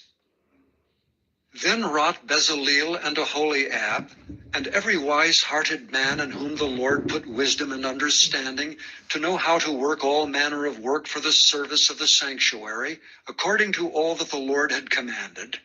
And Moses called Bezaleel and Aholiab, and every wise-hearted man in whose heart the Lord had put wisdom, even every one whose heart stirred him up to come unto the work to do it. And they received of Moses all the offering which the children of Israel had brought for the work of the service of the sanctuary, to make it withal. And they brought yet unto him free offerings every morning. And all the wise men that wrought all the work of the sanctuary came every man from his work which they made. And they spake unto Moses, saying, The people bring much more than enough for the service of the work which the Lord commanded to make.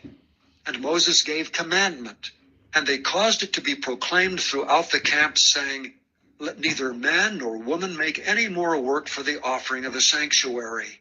So the people were restrained from bringing, for the stuff they had was sufficient for all the work to make it, and too much. And every wise-hearted man among them that wrought the work of the tabernacle made 10 curtains of fine twined linen, and blue, and purple, and scarlet, with cherubims of cunning work made he them. The length of one curtain was 28 cubits, and the breadth of one curtain 4 cubits.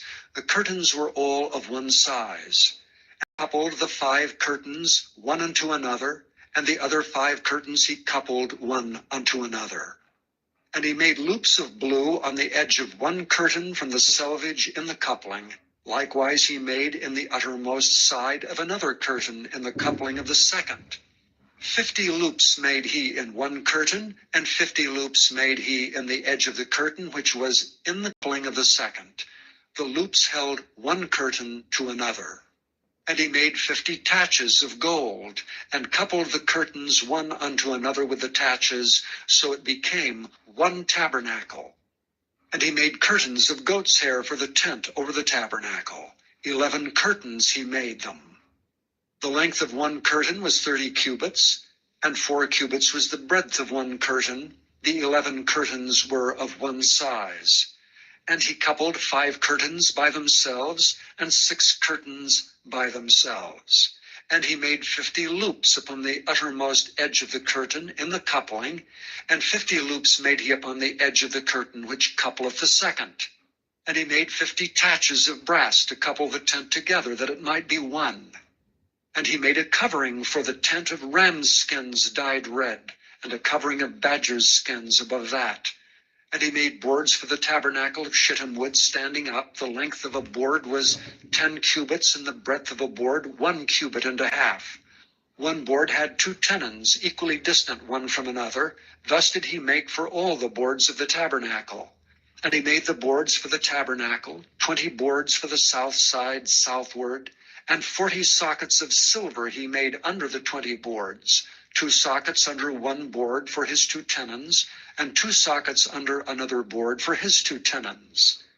And for the other side of the tabernacle, which is toward the north corner, he made 20 boards. And there are 40 sockets of silver, 2 sockets under one board, and 2 sockets under another board. And for the sides of the tabernacle westward he made 6 boards. And 2 boards made he for the corners of the tabernacle in the 2 sides. And they were coupled beneath, and coupled together at the head thereof to one ring. Thus he did to both of them in both the corners. And there were 8 boards, and their sockets were 16 sockets of silver under every board, 2 sockets. And he made bars of shittim wood, 5 for the boards of the one side of the tabernacle, and 5 bars for the boards on the other side of the tabernacle, and 5 bars for the boards of the tabernacle for the sides westward.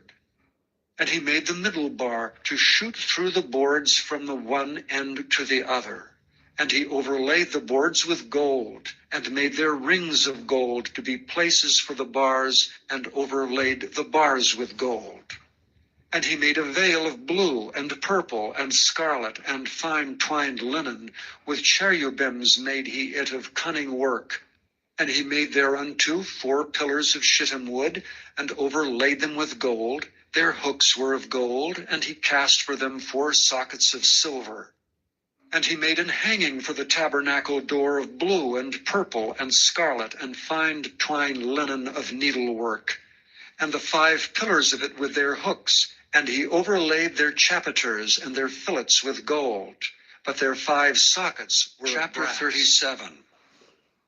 And Bezaleel made the ark of shittim wood. 2 cubits and a half was the length of it, and 1 cubit and a half the breadth of it, and 1 cubit and a half the height of it. And he overlaid it with pure gold within and without, and made a crown of gold to it round about.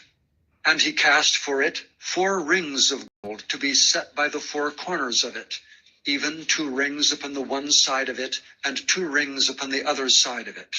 And he made staves of shittim wood, and overlaid them with gold. And he put the staves into the rings by the sides of the ark to bear the ark. And he made the mercy seat of pure gold. 2 cubits and a half was the length thereof, and 1 cubit and a half the breadth thereof. And he made 2 cherubims of gold, beaten out of one piece made he them. on the two ends of the mercy seat, one cherub on the end on this side, and another cherub on the other end on that side. Out of the mercy seat made he the cherubims on the two ends thereof.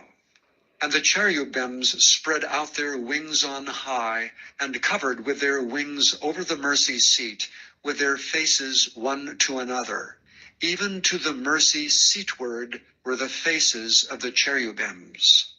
And he made the table of shittim wood. 2 cubits was the length thereof, and a cubit the breadth thereof, and a cubit and a half the height thereof. And he overlaid it with pure gold, and made thereunto a crown of gold round about.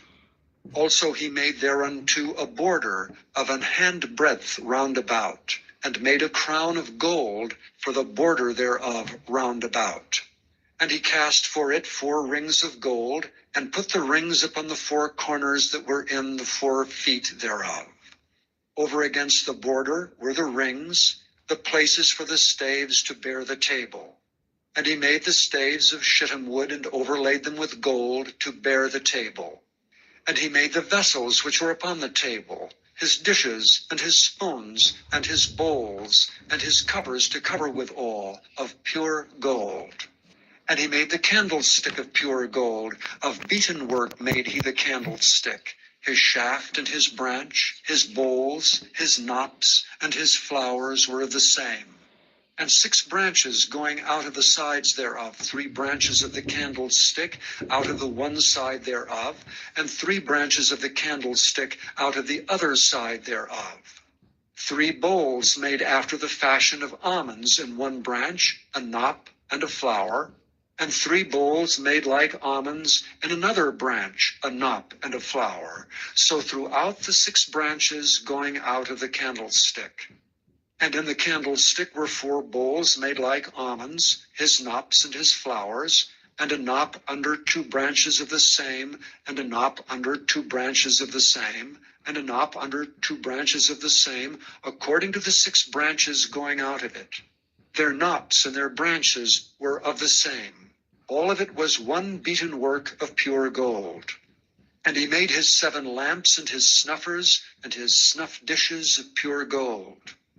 Of a talent of pure gold made he it, and all the vessels thereof. And he made the incense altar of shittim wood. The length of it was a cubit, and the breadth of it a cubit. It was 4 square, and 2 cubits was the height of it. The horns thereof were of the same. And he overlaid it with pure gold, both the top of it and the sides thereof round about, and the horns of it. Also he made unto it a crown of gold round about. And he made 2 rings of gold for it under the crown thereof, by the 2 corners of it, upon the 2 sides thereof, to be places for the staves to bear it withal. And he made the staves of shittim wood, and overlaid them with gold.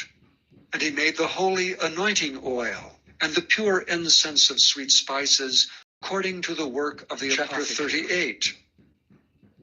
And he made the altar of burnt offering of shittim wood. 5 cubits was the length thereof, and 5 cubits the breadth thereof.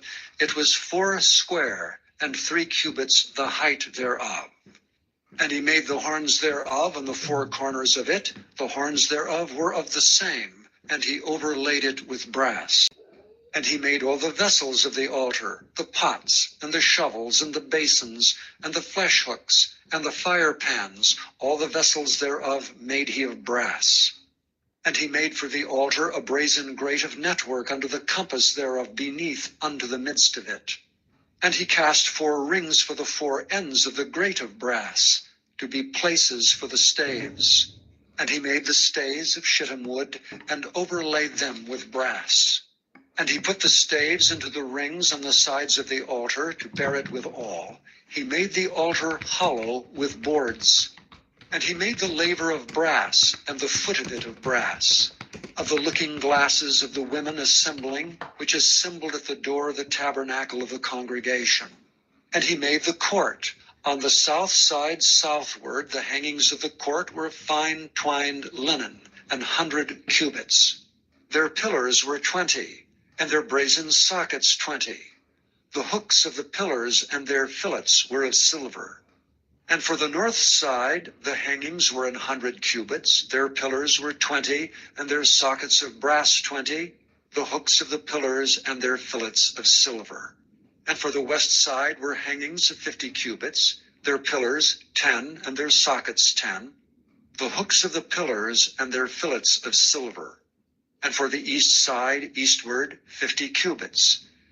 The hangings of the one side of the gate were 15 cubits, their pillars 3, and their sockets 3. And for the other side of the court gate, on this hand and that hand were hangings of 15 cubits, their pillars 3, and their sockets 3. All the hangings of the court round about were of fine twined linen.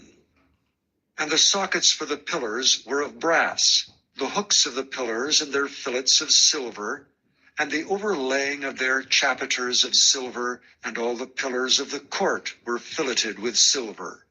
And the hanging for the gate of the court was needlework, blue and purple and scarlet, and fine twined linen, and 20 cubits was the length, and the height in the breadth was 5 cubits, answerable to the hangings of the court.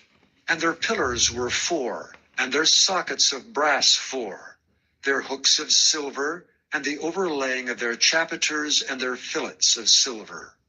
And all the pins of the tabernacle and of the court round about were of brass. This is the sum of the tabernacle, even of the tabernacle of testimony, as it was counted according to the commandment of Moses, for the service of the Levites by the hand of Ithamar, son to Aaron the priest. And Bezaleel the son of Uri, the son of Hur, of the tribe of Judah, made all that the Lord commanded Moses. And with him was Aholiab, son of Ahisamach of the tribe of Dan, an engraver, and a cunning workman, and an embroiderer in blue and in purple, and in scarlet and fine linen. All the gold that was occupied for the work, and all the work of the holy place, even the gold of the offering, was 29 talents, and 730 shekels after the shekel of the sanctuary.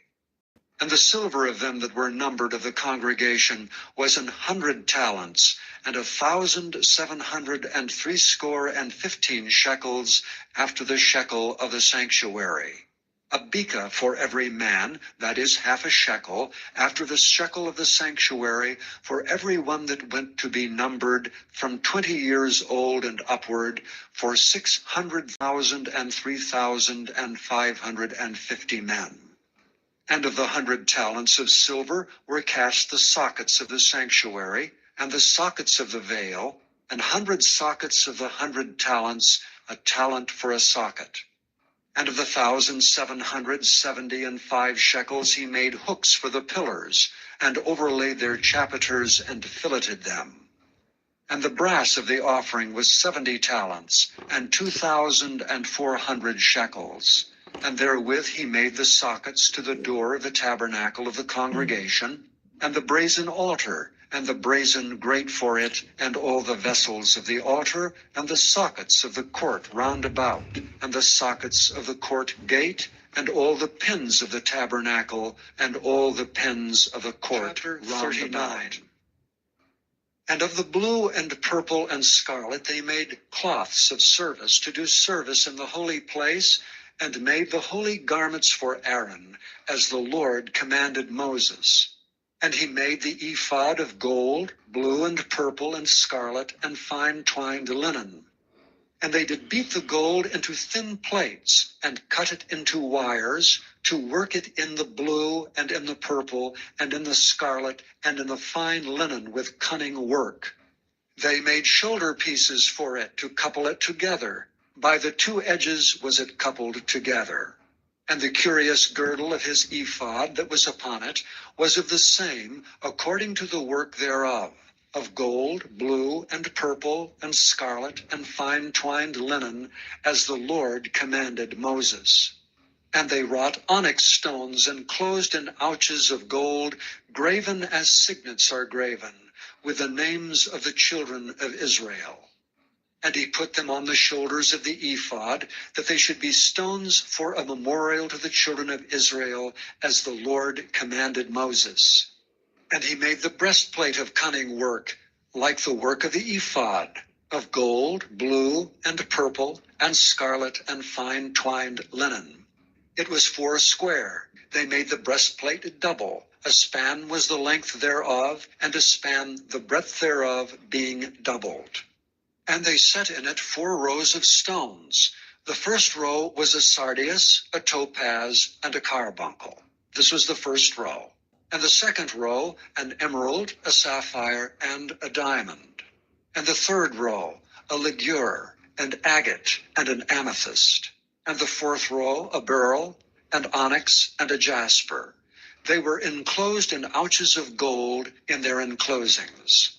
And the stones were according to the names of the children of Israel, 12, according to their names, like the engravings of a signet, every one with his name according to the 12 tribes. And they made upon the breastplate chains at the ends of wreathen work of pure gold. And they made 2 ouches of gold, and 2 gold rings, and put the 2 rings in the 2 ends of the breastplate. And they put the 2 wreathen chains of gold in the 2 rings on the ends of the breastplate. And the 2 ends of the 2 wreathen chains they fastened in the 2 ouches, and put them on the shoulder pieces of the ephod before it. And they made 2 rings of gold, and put them on the 2 ends of the breastplate, upon the border of it, which was on the side of the ephod inward.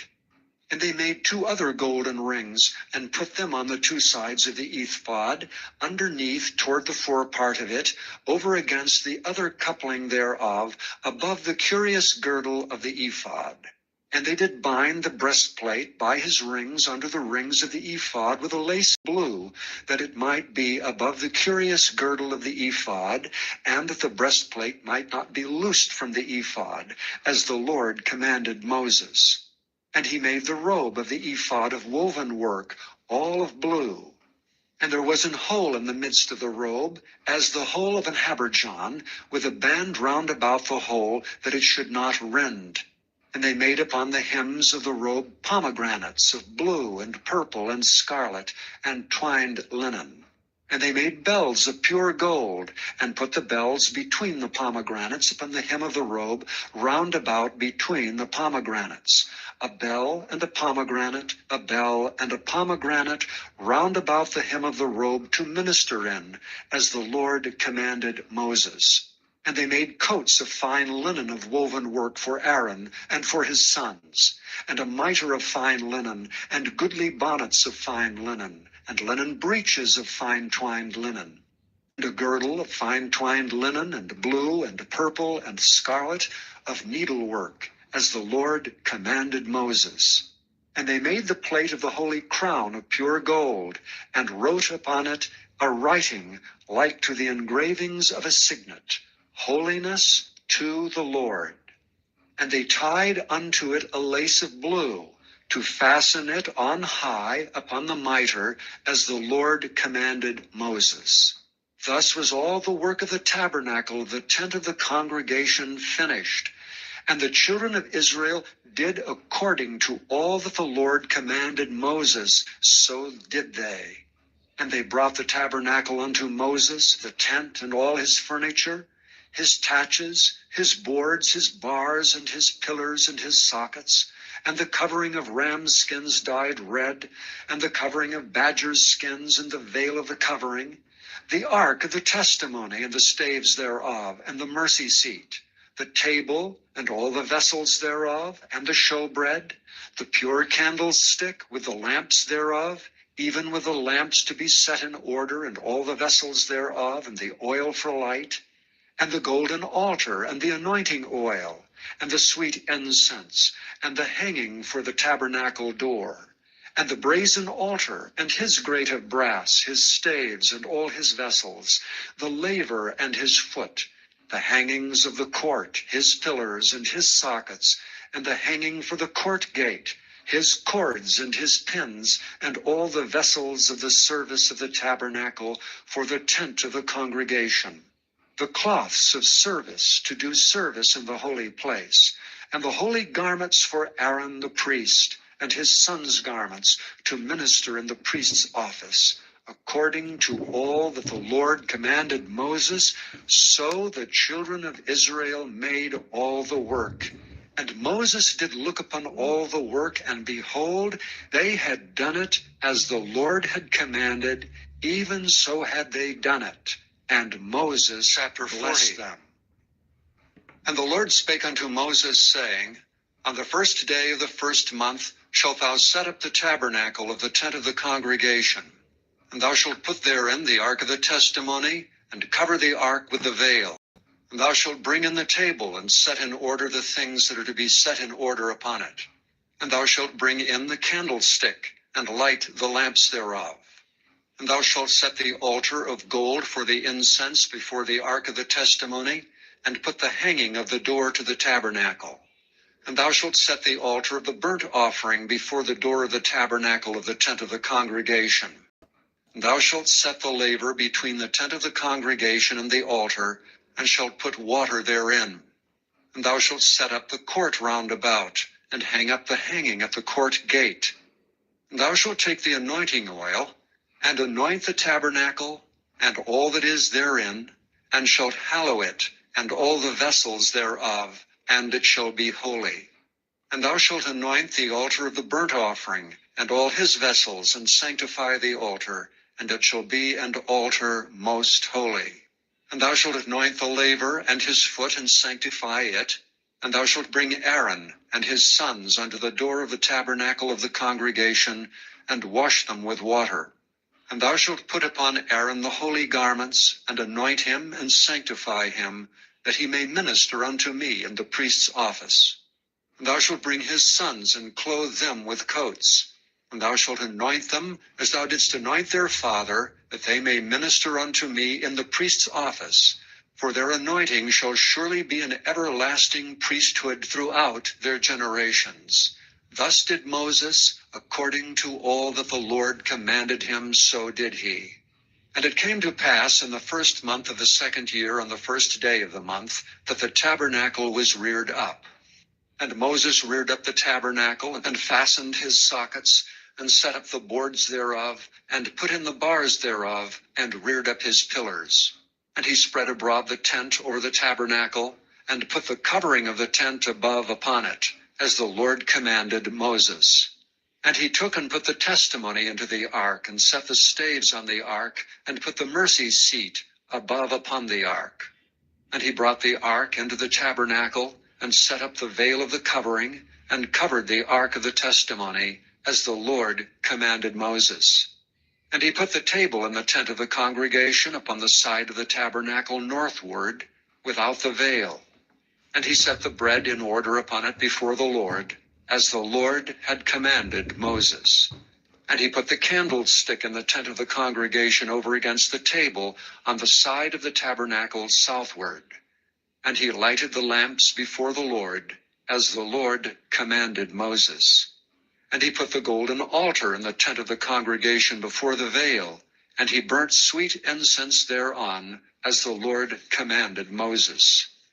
And he set up the hanging at the door of the tabernacle, and he put the altar of burnt offering by the door of the tabernacle of the tent of the congregation, and offered upon it the burnt offering and the meat offering, as the Lord commanded Moses.